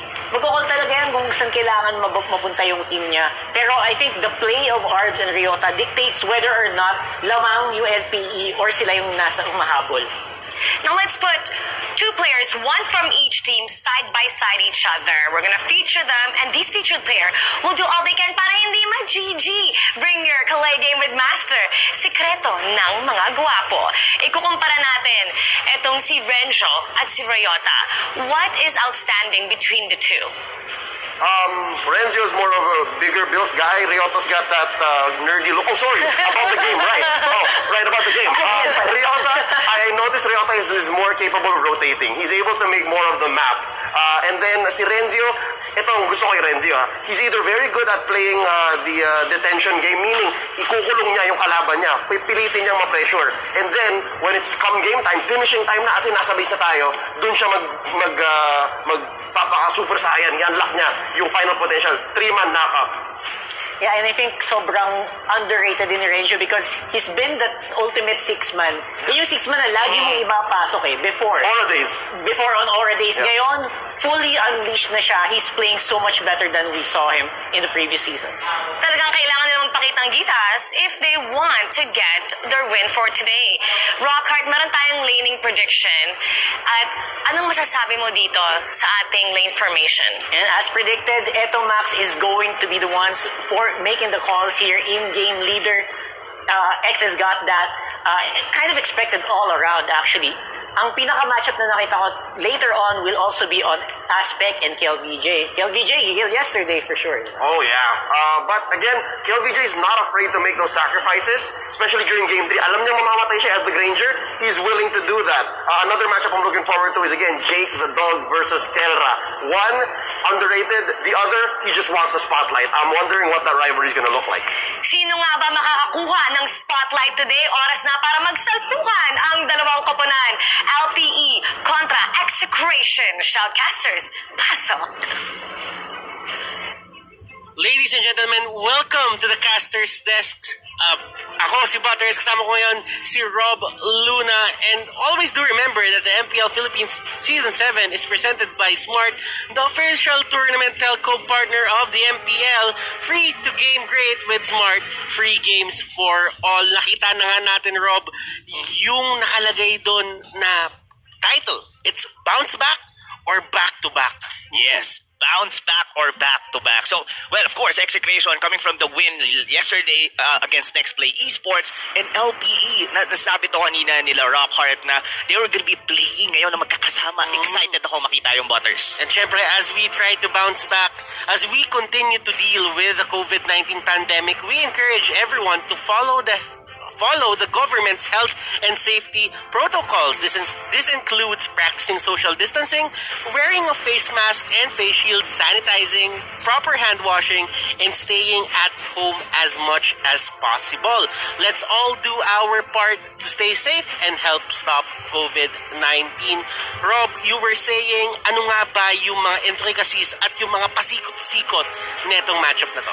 Well, itong matchup na to, ang pinakatitignan dito, of course, is yung consistency ng Execration coming from a win against nga sa Next Play Esports yesterday. And of course, for LPE naman, is paano nga ba sila makakabalik? I mean, 2 losses is already, sabihin na natin, medyo mabigat for the team. And to any team talagang you need to make something happen talaga specifically. So, probably this might be the game. At ang pinakamaganda kasi dito, they were on the same bracket. So, they were actually fighting in terms of standing sa bracket B. Mm-hmm.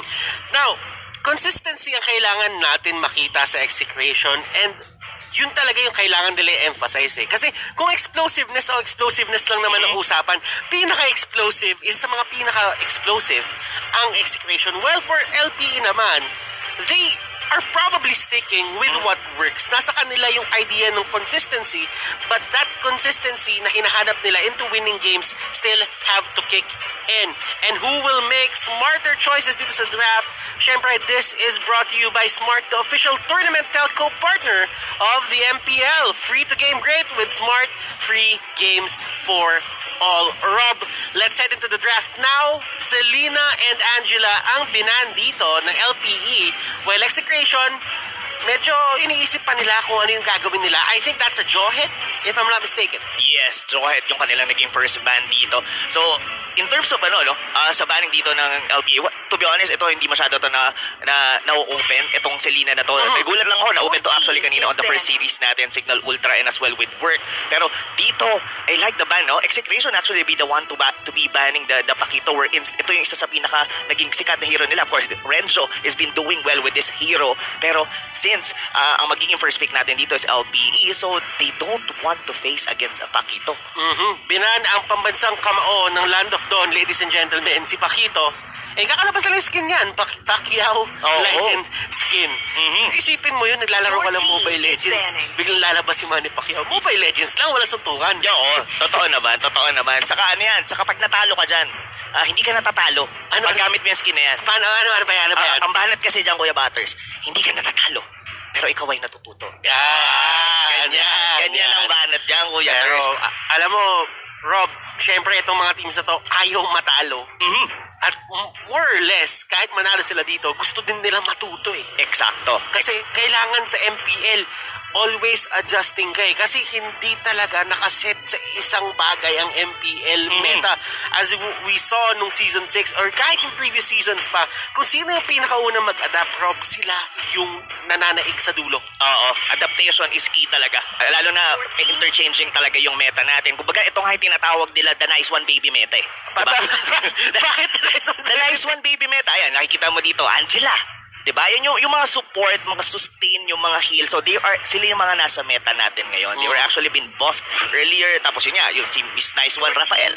Diba? So, basically, babalik tayo sa mga normal drafting natin since nawala yung mga Nice One baby na mga heroes. And LPA dito, getting the That's My Baby right there pick para sa side nila. That's going to be the Benedetta. Isa yan sa mga laging sinasapian ng isang Angela. At medyo sabihin natin, pwede rin siyang tulungan na isang Rafaela, but you would see Rafaela, going for the support doon sa mga marksmen. Execration naman dito, they have 2 possible power picks on their side. Agree ako sa'yo dyan. I think they were actually thinking if they will be taking the Alice right now, posible rin yung kunin na rin nila dito. Yung actually, Cho has actually been doing great sa mga nakaraang mga series natin. We've seen it with ONIC, we've seen it with Work. So, there's also a possibility na gawin nila yung dito. But Esmeralda, Ling, that's actually, na kinuha nila kagad yung jungler dito ni KelVJ. It's very surprising para sa akin, Rob, na ang ginawa dito na Execration, katulad sinabi mo, pwede sila kumuha ng Cho. But they stick with that Ling and that Alice. Yung Alice, maintindihan mo pa. Yes. And Execration, yung Ling, feeling ko parang Execration special to napapagamit nila kay KelVJ. Now, the question is, LPE, they have a chance to get their hands on a Cho. Pwede sila kumuha ng Cho dito Indeed, pwede yon, no? Or it's either they are forcing LPE dito na gumamit ng YSS, wherein ito isa kasi sa madalas na ginagamit dito ni Aspect or even a Granger. Pero since naban nga nila dito si Rafaela, so yung marksman type like yung Rafaela na Bruno, yung si Brunella nga, medyo hindi pwede na mangyari dito for the side of LPE. But si Roger Tol. Oh, Roger Tol. Si Roger Tol, di ba? And makikita natin actually kung Roger wins games nga. Totoo. Ang maganda dito, no? Kasi nakuha na nila kagad dito si Roger. Alam nila kasi hindi na magla-Lancelot. Magla-Lancelot ang Execration dahil kinuha na yung Ling. That's the thing about it. That's the thing about it. And Rob, tignan natin kung ano nga ba ang magiging pick dito na side ng Execration. They go straight for a backsha. It's a good answer against a Chang'o. Yes. To be able to soak or absorb damage dito na ibabato dito ng Chang'o with the meteor shower. And so far dito, Butters, I really liking both of the teams in terms of their drafting, no? Parang hindi mo pa rin mag-gauge talaga on how they would like to proceed dito. And somehow, Execration dito, they could potentially work on the mid-game and even LPE, ganun din. Iswerve lang natin muna yung conversation natin. It's nice to see LPE playing doon sa kanilang bootcamp na hindi na sila papel. Yes, oo. Yun ang maganda ron, no? Yung yun yung sinasabi rin kanina ni Rockhart ano ang mababago ngayon sa LPE? This is probably the LPE that we've seen during the main qualifiers and time again, LPE, nanggaling sila sa, bigyan lang namin kayo guys ng konting history on how they actually went into MPL Season 7. Nanggaling sila sa lower, I think that was the lower bracket ng main qualifiers at ginapang nila yon up until na makapasok sila dito. And to be honest, para sa atin, mga casters din at sa ibang tao din na nakausap natin, they were really thinking that Archangel were the ones who's gonna go in. But they defied those odds. And they are in the MPL. Now, LPE, kailangan naman nila patunayin sa sarili nila dito sa MPL. Yung ginawa nilang performance ng past weeks, hindi... Sabihin nila natin, nakikita natin potential Kahit sabihin natin na magkakaroon sila ng lapses, but still, hindi sila magkakasama nun. And this might be a game changer para dito sa LPE na magkakasama na sila. Well, for the side of Execration, hindi naman nila hahayaan din basta-basta yon. Kasi as we all know, Execration ngayon, napaka-confident niyan coming out from that win against NXP. Momentum, indeed. Momentum. Dito, ang Execration. And going back dito, no, LPE are actually banning yung mga hero dito ni Etomax. Pero Etomax, we have all known him na sobrang dami or ng mga heroes na pwede niyang gamitin dito. I think is picking. Barca is even open, but this is a Grak.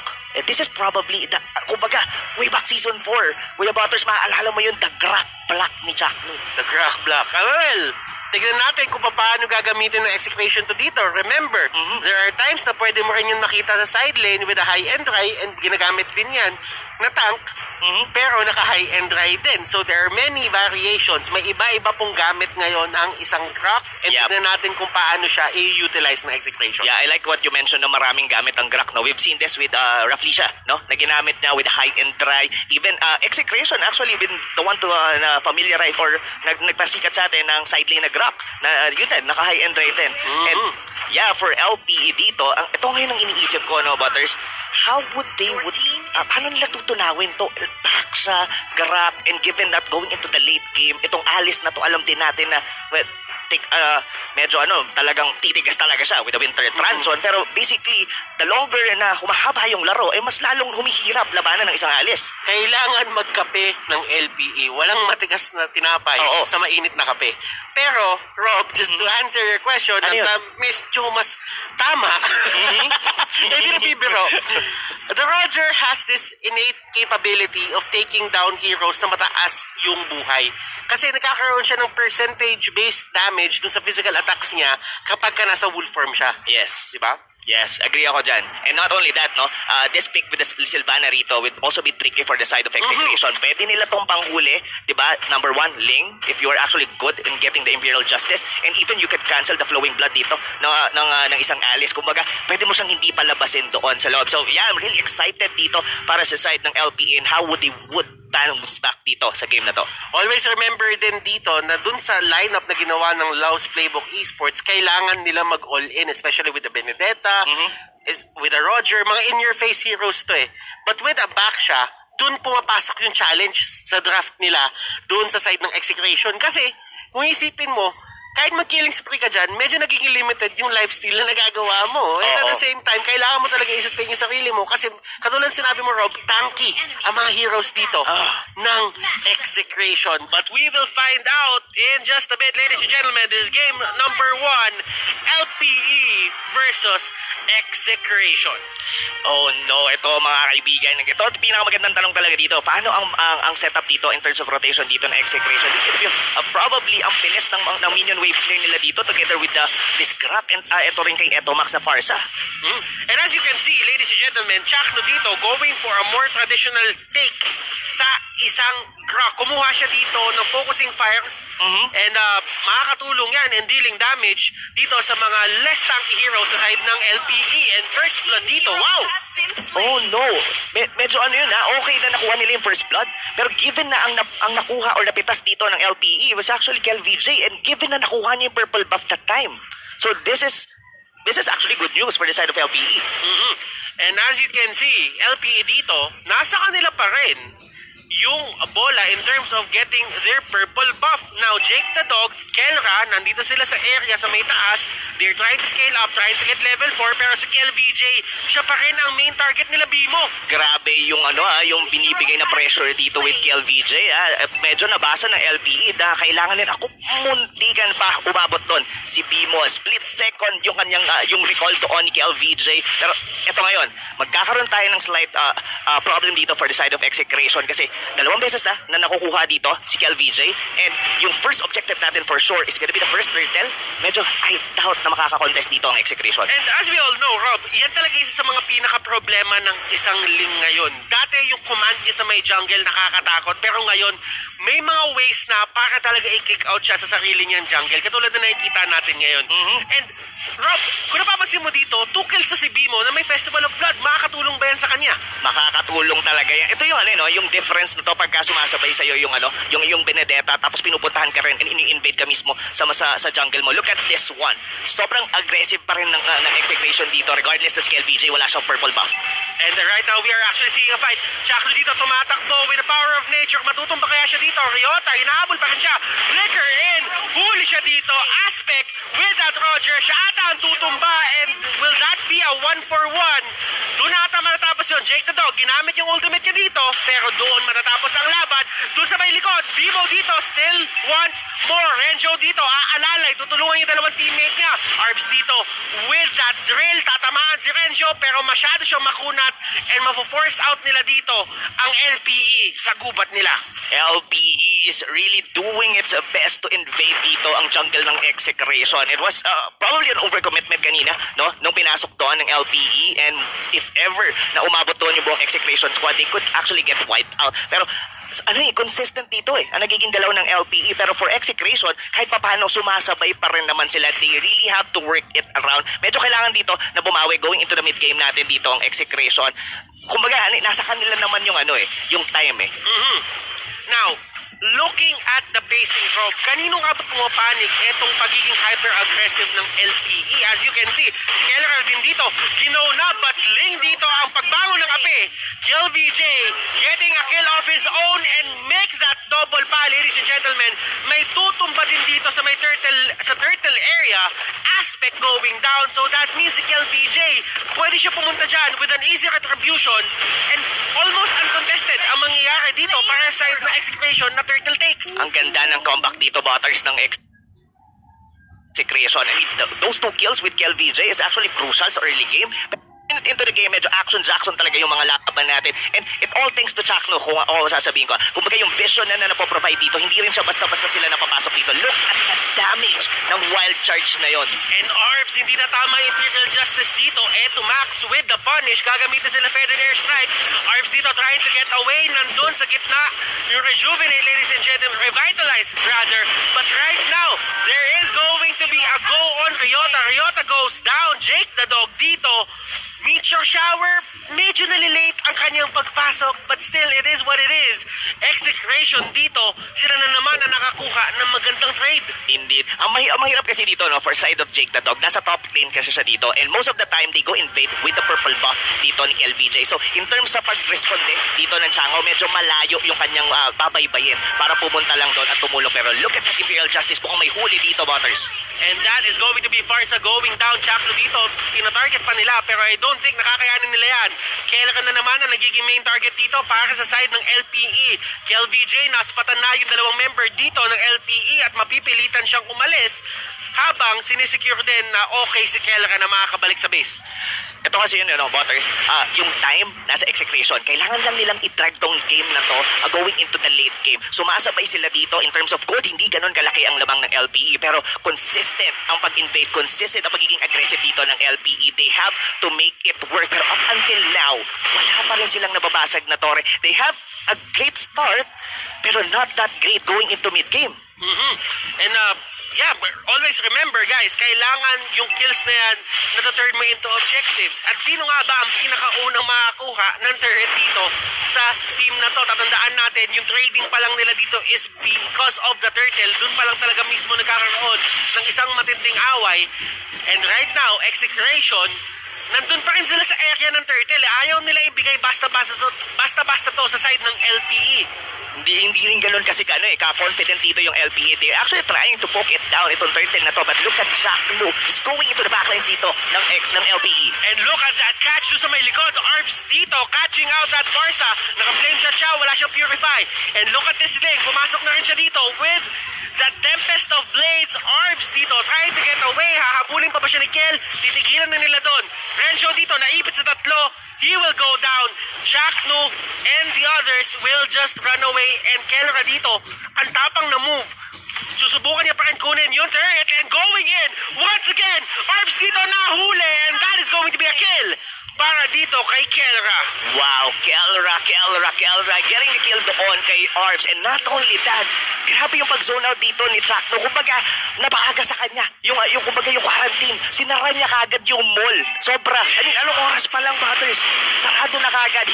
Kumbaga, sinoke up niya na yung damage ng meteor shower doon. Kaya hindi nakatulong si Jake the Dog. Sabay sinara niya. Hindi nakapasok doon si Jake the Dog. Sir, sarado na po kami. Kailangan niyo po ng COE. Pero, nakikita naman natin dito kung gaano kataas yung priority ng both teams sa may turtle rob. To the point na wala masyadong emphasis into taking the turrets. Turtle ang usapan, turtle ang labanan, at sa turtle lang nangyayari ang lahat ng suntukan. Oo, kumbaga turtle over turrets talaga dito ang mga tropa natin from LPE and Execration. Pero hindi rin natin sila masisisi. I mean, it's a bigger objective as well. Pero though, ang unang nabasag na tore dito is the tower of the top lane dito ng Execration. Pero so far, as the game is being dragged ng habang tumatagal, Execration, mas pumapalag sila dito, Butters. And LPE, they're really finding ways para talagang magkaroon ng certain advantage dito sa side ng Execration. But LPE, nahuli si Aspect dito. And yan yung pick-off na gustong makuha ng Execration kanina pa. Just in time for that turtle. 0-4 na si Aspect dito. And KLVJ, unti-unti na nakakabawi. This is bad news para sa side ng LPE. Bad news indeed. Sandali, play. Tama. Kala ko Execration eh. Oo, pero ito kasi yun eh. Tama ka doon, Butters. Bad news talaga to for the side of LPE kasi they had supposed to win the mid-game dito in order to be able to get a win dito against Execration. Kasi habang tumatagal, it's not only that, lalong kumukunat. Alam mo yun, kumbaga, yung dalawang chicharon natin dito, yung crack, pati yung si Kuya Renzo, yung baksha, yan yung mga chicharong nahanginan eh. Yung pag kinagat mo ng lalaban. Oo, pero ito, hindi chicharon to, pero hindi din makunat. Napakalambot dito ni Etomax, and Etomax will get caught out, and Arbs, napapansin mo, Rob, yun yung trabaho niya.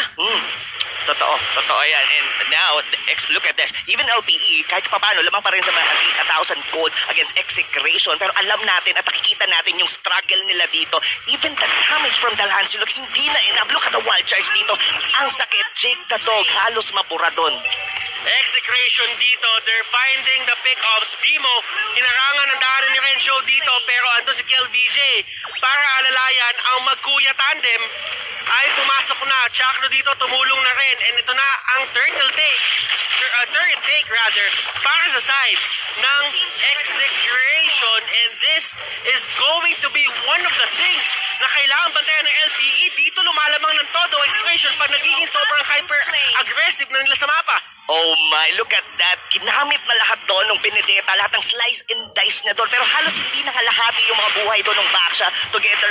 Itong crack na to. Alam mo, lapag niya lang yung revitalize niya para bigay nyo na sa akin. I-damage nyo na kami. Pero baliwala lang ang lahat ng yon. So, in 10-minute mark, I can say dito, Butters, alanganin na ang LPE. Now, Renzo at top, Ryota, sila nagkakaroon ng konting suntukan dito, and at the same time, you really know na nag-set up na rin ng Execration dito sa may Lord area na to. Kung papansin niyo, may triangle open sila sa mapa. Nandun si Parsa, nandun si Etomax, si Etomax Parsa, si Alice nandun din, pati si Crack.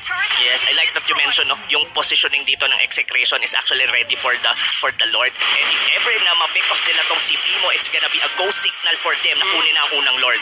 And that is going to be a shutdown dito kay Bimo. Bimo started out na talagang may 2 kills siya agad-agad. Pero napapunish siya dito at kailangan din mag-ingat ng LPE dun sa mga overextension na ganun. Yes, Benedetta ka, but still, masyadong madaming pang-punish dito. Yung side Execration, Rock dito will take down Aspect. Arbs trying to get away. Imperial Justice, nagamit niya na. And Execration, kahit sila yung nakakalamang dito, hindi nila ipipilit yung kalamangan na to, and they will go straight for the Lord. Alam nila na wala si Aspect dito, wala silang retribution. Walang retribution, and not only that, ang ganda ng shot call ng Execration doon. Nakita nila nag-meteor shower si Jake the Dog doon sa may minion sa gitna. That's the reason why they actually jumped in doon sa ilalim ng torre. Now, the Lord will be secured by Chaklo. And Chaklo dito siya makakuha. Bimo trying to run away. Ginamit niya na din yung Electro final blow. Execration, dito na natin makikita ang pag-push. Sa bottom lane pupunta yan dahil sa bottom lane may basag na isang turret. Now, Execration, ano ba yung tamang play para sa kanila dito? Samahan ba nila yan o mag-push sila ng ibang lane? Tingin ko mag-push sila ng ibang lane. This is just a level 1 Lord. And given that na meron bang mga outer turrets dito from the top lane into the mid lane. Kasi pero pwedeng sabayan ng isang hero dito para hindi lang basta-basta ma-burst down dito ng side ng LPE. Pero look at that kung gaano nakahiwa-hiwalay ngayon ng mga members dito ng Execration. They would like to choke LPE with this first Lord na kanilang nakuha. At si Chakno talagang hinaharangan din dito yung Lord para hindi basta-basta makapasok doon sa may turret area. Habang nangyayari yung lahat, nakapag-set up na yung Execration dahil doon sa delay na yon at pag-take na nila yung mga turrets dito left doon sa mid at doon sa may top. Now, KLVJ focusing on that turret. Kahit nag-take siya ng konting turret shots dito, okay lang yun. Dahil Execration, they are making the map smaller para sa side ng LPE. Exactly. This is probably the choke point for the side of LPE. And ang hirap ng bounce back dito, especially with the Roger, na talagang in-expect mo by the early stages of the game pa lang ay makakasabay kagad dito from the side of Execration. Ngayon, ang magiging problema dito ng LPE is how they would like to go out. Even yung Uranus dito, hindi siya basta-bastang makakapag-segue dito kasi kaya siyang burahin dito even by simply with KLVJ.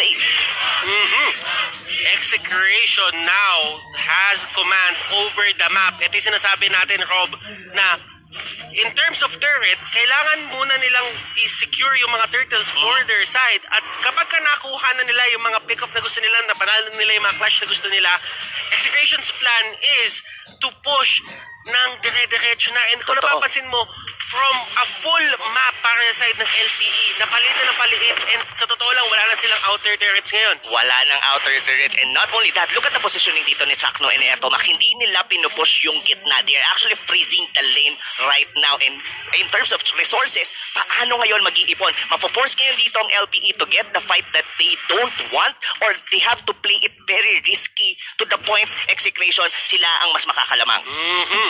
LPE, how do they deal with this? And as you can see, Arbs dito, humarap na siya. Ryota, gusto na talaga lumaban. Renzo and Cignal ang niyayakap niya dito. KelVJ going in. Jake the Dog ang pinaka-main target niya dito. Meteor Shower, tignan natin kung will it be enough damage. Pero sabi nila Kiel, tatakbuhan lang namin kayo. Bimo nahuli dun sa may likod. And that is going to be the purple buff. Going para kay Aspect. Pero Kenra, going with the flicker. Hindi sapat yung pagkakaroon mo ng onting sustain. That is going to be still my kill. Arbs dito, trying to get away. Imperial Justice, mahuli dito si Kenra. Pero it doesn't even matter. Execration, nagbabasag na lang sila ng mga turret dito. The wonder kid, the double K dito ng Execration are really doing wonders para sa kanila butters. And look at that, how flawlessly nilang binasag yung base turret sa may gitna. And with the triple kill from Kelra, they might actually seal the deal for the side of LPE. Kung baka ang nangyayari na lang dito, butters, they're just waiting for the Luminous Lord na mag-respawn, and probably yun na yung magiging pako, the nail in the coffin dito para sa side ng LPE. And I'm really can't think of a ways ngayon for LPE to bounce back. Probably they could get an awkward fight in the Lord at makakuha sila, or they could steal the Lord, pero I think they need to contest this one. Kasi kung hihintayin lang nila na mag-defend at magkamali dito yung Execration, medyo mababa ang chance. Though, nakita natin kahapon, the longer the game drags, medyo tumatagal ang mga death timer. Probably, doon magkaroon ng mistake ang Execration. Yung mga death timers na yan, it's a good thing that you brought that up. Kasi nga, parang ang nangyayari dito is yung punish mo sa late game. Kahit sabihin mo, ikaw yung todo nakakalamang, pagka nahuli ka at hindi ka nag-ingat, ang laking blow nun para sa lineup o sa team nyo. Totoo. Now, tingnan natin dito kasi meron ng mechanic na ganun na pumapabor ngayon naman sa side ng LPE. Kahit yung Execration yung talaga nag-take dito ng advantage as of this moment, and Lord has been slain. Renzo dito makakuha. Ginamit na nila yung mga ultimate nila dito, and that is going to be Bimo going down. Once again, LPE dito, sila ang nanganganib na matalo. Yes, that might be a little miscommunication dito for the side of LPE butters. Aspect wasn't even ready to go into team fight doon sa may Lord Pit na yun. Nung nangyari yung, the last part nung buhay ng Lord doon, nasa gitna pa si Aspect. Kumbaga, napilitan lang sila na mag-contest doon, and now it's gonna be a hard defense na magagaling ngayon from LPE. Renzo, umiikot-ikot lang doon sa may gilid. Farsa dito with the feathered airstrike. KelVJ nandun sa may taas, nagbabasag lang ng turret. Kelra din. Ang double K combination, tignan natin kung paano ba sila, paano matatapos dito ang LPE, o kung mapipigilan nila ang push na gagawin dito ng side na Execration. Guardian's Barrier na sa may pinakalikod. Arbs dito getting caught out by the Alice, at mapipigilan ng LPE yung pag-push dito na Execration. Yes, but yeah, this is actually good news for the side of LPE kasi we all thought na pwede nang matapos yung game doon, pero right now, LPE doesn't have any single base turrets dito, mga kaibigan, and this might be a rinse and repeat lang for Execration. They freeze the lane, they wait the Lord, or probably get a pick-off dito para mas tara na nila dito. Kasi kung papansin mo dito, butters, the draft na meron dito ang LPE, ang hirap. Yung revitalize sila, pakiramdam ko inaantay na lang din ng side ng Exe. Pwede. Revitalize, no? Kumbaga, at this point on, hindi ka na dapat masyado nagmamadali. Dapat mo nilang gawin, antayin mo na lang kung ano yung mga pwede mong gawin. KelVJ, nahuli si Jake the Dog dito. E tignan natin yung laban na to. Alice will go down, Kelra, pero isa din ang kapalit nun. Jake the Dog, Aspect, sinusubukan niya mag-deal ng damage, pero Winter Truncheon para kay Etomax. Aspect dito, trying his best. Pero from the get-go pa lang, nasa shutdown talaga siya ng Execration. Yes, medyo nag-overcommit yata doon si Kelra and probably baka cool down yung kanyang winter truncheon. That's the reason bakit na-burst down kagad siya dito ng LPE. Pero still, Execration, they are very confident dito. Butters, pasukin ang base ngayon ng LPE. And Execration slowly but surely just trying to take this win against LPE. While LPE naman, ito yung tenacity ng team eh. Ito yung pagiging ano talaga nila, matibay yung paninindigan. Na hindi kami basta-basta tutumba. Ang kailangan nyo gawin para manalo is talagang i-challenge nyo kami hanggang dulo. Ipipilit namin protektahan to. Yes, yun ang puso. Yun ang puso talaga dito. I mean, given na talagang their backs is against the wall na talaga dito against Execration eh. Pero kung iisipin mo, at least Execration, they are definitely disciplined dito. This is not the usual Execration natin na balagbagan, na lamang tayo, let's go in. They're actually just waiting pa rin dito for LPE na magkamali. Now, ngayon, ang magiging malaking tanong dito mga kaibigan, in a 1-minute mark, Butters, paano ang contest ng LPE? Hindi nila pwedeng hayaan lang ang Execration na makuha ang libreng Lord na to. That is a question na kailangan ngang sagutin ng LPE. There is this thing na pwede nilang gawin na i-freeze na lang nila yung lane para kahit papano ay mapilitan yung LPE na magstay lang sa my base. But at the same time, Execration dito, it's pretty sure na talagang sa kanila ang mapupunta dito yung Lord kung hindi magko-contest dito yung LPE na medyo mag-50-50 sila. Kasi all in all, Rob, kapag kami lumabas sa base ng LPE, that is going to be one person na automatic magiging susceptible sa kahit anong gank na gagawin dito sa side ng Execration. But let us see, there are fights happening all across the map. Ladies and gentlemen, Rencho dito, nahuli siya, and that is going to be Aspect going down. KLBJ dito with 1 HP. That is going to be Arbs going down as well. Dalawang member na lang natitira dito para sa side ng LPE. Tignan natin kung ano magiging desisyon dito ng Execration. Tatapusin na ba nila o kukunin pa nila ni Lord? I do think na tatapusin na nila to. They are really trying right now, Rob. Kaya talaga nila to. They're not just trying, they're gonna do it ngayon, Butters. Look at the damage dito from KLBJ. Going na kagad siya. Nakatarget siya. Base lock ngayon dito ang Execration. And that is going to be Execration's win. Ladies and gentlemen, and wow, what a performance coming out from them. And this winning moment is brought to you by Oppo A94. Experience gaming at full speed with Oppo A94. Get yours now for only $13,999. Oh my, yung momentum na pinag-uusapan natin, Butters, with Execration, they're living into it. Ramdam natin dito, even with Kelra. He actually went ahead dito sa laro na to. I mean, mainit. Kumbaga, hindi na umabot sa ligamgam. Mainit na kagad ang laban. Alam mo, ito yung confidence na nakikita mo sa side ng Execration. Pero kahit nasa kanila yung confidence na yun, kung papansinin mo, Rob, hindi sila nagiging overconfident at hindi nila sinusubukan lagpasan kung ano man yung pwede nilang gawin. Totoo.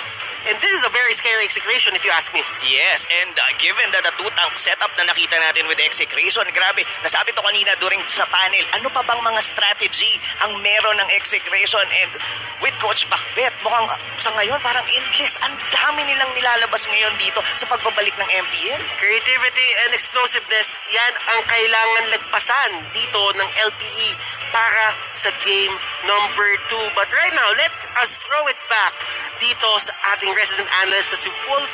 Wolf, what do you have to say? Let's go. Thank you so much, casters, and very comfortable draft para sa Execration. Kaya naman sila yung nanalo sa masasabi nating tug of war all throughout this game number 1, which I will explain later. My name is Wolf, your analyst, at bakit hindi natin i-breakdown ang nangyaring match na yan. The following post-game statistics are brought to you by Smart, the official tournament telco partner of the MPL. Free to game great with Smart, free games for all. We're seeing significant na difference when it comes to the farm mula sa Execration and LPE. In fact, close naman talaga yung nangyaring early stages of the game. It's just that si KLVJ mas nakapag-farm compared to Aspect. In fact, KLVJ was able to get 3 items already. Para umabot siya sa 9K, tapos si Aspect ay 5K pa lang. Around the 9-minute timing, I would say, which kind of makes us feel na bakit ganun? Bakit lumamang si KLVJ? This is because Execration is very comfortable with their draft. Ngayon, kung titingnan din natin yung mga stat line. Si Etomax lang yung mataas yung deaths kasi siya yung sobrang crucial nung role na pinlay out niya dito. For Execration, ang kanilang finners pick, it's the Alice as well as the Ling. Two heroes na sobrang farm dependent. In fact, sa late game pa talaga sila mag-arise. Lalong-lalo na sa meta natin yan. If we're looking at LPE, they picked up Roger and Benedetta. Ang ganda na talaga ng start for LPE when it comes to their draft and when it comes to the overall idea of what they wanted to control the early stages. It's just that Farsa last pick coming out from Execration was so perfect. Hindi lang yan. Hindi lang dahil dun sa hero na may wave clear siya whatsoever. Siya yung nakatoka para magdepensa ng Torre. Kaya nga naman napansin natin in the early stages of the match, walang nagkakabasagan ng Torre. It's because of the defense Execration. Minsan nga, sinasakripisyo pa nila yung buhay ni Farsa just to defend. And I think that's a massive decision from Execration at tinulungan yun na makapunta sila at manalo dun sa tug of war nga ng economy, sinasabi natin. The following post-game statistics are brought to you by Smart, the official tournament telco partner of the MPL. Free to game great with Smart, free games for all. Hindi lang naman ang Execration ang nanalo sa Game 1. In fact, pwede rin kayo manalo kung pumunta kayo sa mga QR code na ipa-flash natin for the live watching rewards all throughout the broadcast, lalong-lalo na ngayon sa analysis segment. So, abangan ko kayo dyan dahil every time nalalabas tayo sa analysis segment, we'll see the QR codes gonna be popped up at meron kayong chance na manalo ng skin worth 599 diamonds. If you're part of the first 30,000 followers or entries na makakapasok para sa live watching rewards natin, we'll have that chance for sure. And we can see the development of the start of the match to the highlights. By the way, these game highlights are brought to you by Smart, the official tournament partner of the MPL. Free to game great with Smart, free games for all. Tag of war talaga yung early stages. Makikita natin na was very close. Kung sino unang bumitaw dun sa control ng early stages, siya talaga yung madadali. But then again, Execration, they were able to get the victory onto this turtle fight by spreading them up. By the way, gusto rin take note, Ling, pati na rin ang Alice, yung nature ng dalawang heroes na to ay meron silang way para ma-dive yung only wave clear na or solid wave clear ng LPE, which is the Cignal. So technically speaking, meron silang way para sa dulo ng laban, sa late stages ay maaabot nila yung si Jake the Dog on the Cignal. Technically speaking as well, may isa pang wave clear choice ang LPE, which is Uranus, pati na rin Benedetta. However, Benedetta was a tank or a roaming role, kumbaga, dito sa match to, played by Bimo. Also, by the way, napakagandang paggamit ni Chakno on this Grok. And you can see yung juggling potential na Execration. Kasi marami silang talon, marami silang mobility tools. In fact, yung mga fights na ipapanalo nila in the mid stages of the match are based solely on juggling. Kasi yun naman yung kanilang lamang over LPE. You can see Execration, ang lilikot nila sa mapa with the front lines tanked up by Chapno. And then KelVJ, pati na rin si Kelroy, the double K connection. Yung kanilang decision making kung kailan sila pupunta sa likuran or kailan sila susugod was so perfect in this particular game. Lalong-lalo na nung late stages. Yun yung bandang 14 minutes onwards. And that jump coming out from Kelra allowed for the double kill. So, sobrang solid dahil yung Execration eventually makokontrol nila yung mapa afterwards. You can see yung juggling talaga ng Execration in out, but then to control. Tapos meron kang vision coming out from Etomax. Tapos si Chakno sobrang confident with this Glock. Yung mga clashes na nangyari, it went in favor of Execration just solely because of the fact na kabisado nila yung mga heroes na ginamit nila. This is Ling and Alice, heroes that really like to farm, pero nako-convert nila yung time spent sa pag-farm into actual damage output and impact in the team fights. And now, those are the highlights. Sobrang ganda na Execration dito. When you're looking at LPE, they have tools. Meron silang way to defend. May Benedetta, meron kang Cignal. It's just that ginamit yung Cignal on the gold lane role.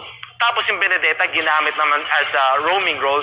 So in a way, hindi nila na-abuse or hindi nila na-maximize yung potential ng mga heroes na yun when going up against the heroes of Execration. This is why the MVP, however, is Chaknu. MVP of the game was brought to you by Smart, the official tournament telco partner of the MPL. Break through your own limits, rise above, and be free to game great with free games for all. The Rock, I mean, konti na lang ang gumagamit ng Rock. In fact, in the tournament, I think so far, Raflesha is there. Ginagamit niya yung assassin na Grok, high and dry kind of Grok. Kasi Chakno, traditional. Sobrang traditional in a way na nakuha pa nga niya yung kill sa isang Lord. Yung kuha sa last hit sa isang Lord, which really happened a long time ago now when we see it. But then again, Chakno and his presence, yung kanyang pressure na ginagawa in the front lines, as well as providing vision for his teammates to go alongside Eto Max. Eto talaga ang bread and butter ng Execration. Not only in this game, but also in their games prior to this. That has been my breakdown of game number 1. Balik na natin yun sa ating mga nagwagwapuang mga casters. Nagwagwapuhang mga caster. Pasalamat tayo. Thank you, Sir Wolf. Sikreto yan. Sikreto ng mga gwapo. But still, maraming salamat, Wolf, and welcome back to the Caster's Desk. Ladies and gentlemen, I am Butters, your anchor. Kasama ko ngayon si Rob, ang aking analyst. Rob, any extra thoughts doon sa game number 1 bago tayo mag-move on papuntang game number 2? Simple lang. Shot block. Shot block. And that's the thing. Kumbaga, sabihin na lang natin na sobrang ganda nung naging control ng both of the teams na tama nagkaroon ng tug of war and wala kumukuha ng turret pero lahat nakatutok sa turtle.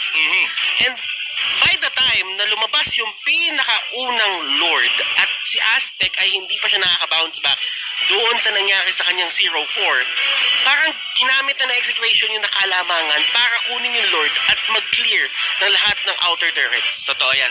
Ito pa ang pinaka maganda sa side ng ng Execration. Ano yan? Ang bilis ng mobility nila. Parang given yung Grok, sobrang visible niya. So, I mean, the classic Chakno, alam mo yung lalim niya to provide the vision para mas maging madali for KLVJ and for the rest of the members ng Execration para to roam around. Tapos given meron pa silang back shot that just simply roll around. Alam mo yung they are all over the place.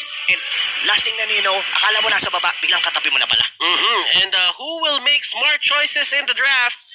Andito na tayo sa drafting stage natin. This is brought to you by Smart, the official tournament telco partner of the MPL.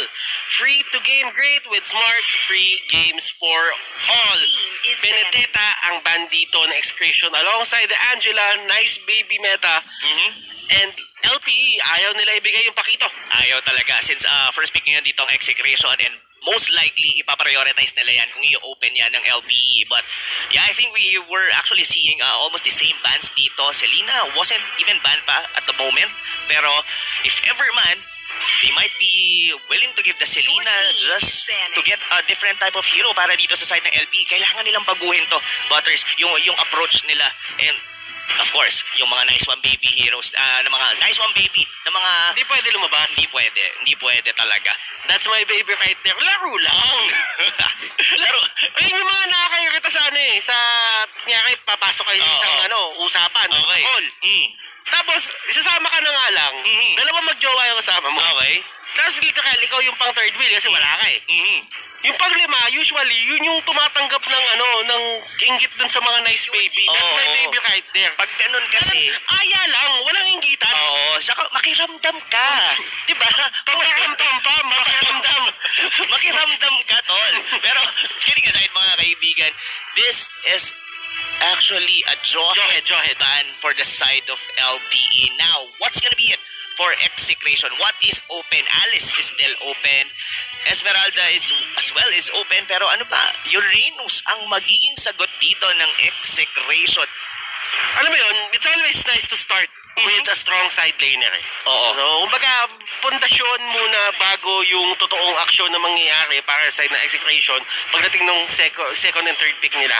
For LPE naman dito, Rob, you do have the Alice, which is one of the, sabihin na lang natin, consistent or strong heroes dito sa ating meta ngayon. And sila naman ang gumawa ng 1-2 punch. Ling and Alice din.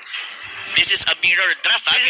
Well, I wouldn't say na mirror draft to. Pero in terms of the first two picks, Rob, yes. Technically, yung first two picks na ginawa ka ng Execration, ginaya nila. Ginaya nila dito. Kumbaga, parang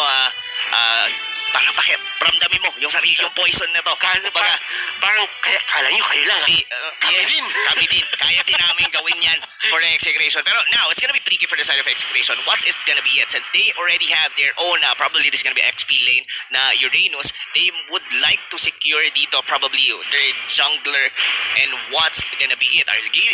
Gagayahin kaya nila to. So, sige. Kinuha niyo yung link. Kami naman ang magro-Roger. Papakita namin paano mag-Roger. Execration Is picking.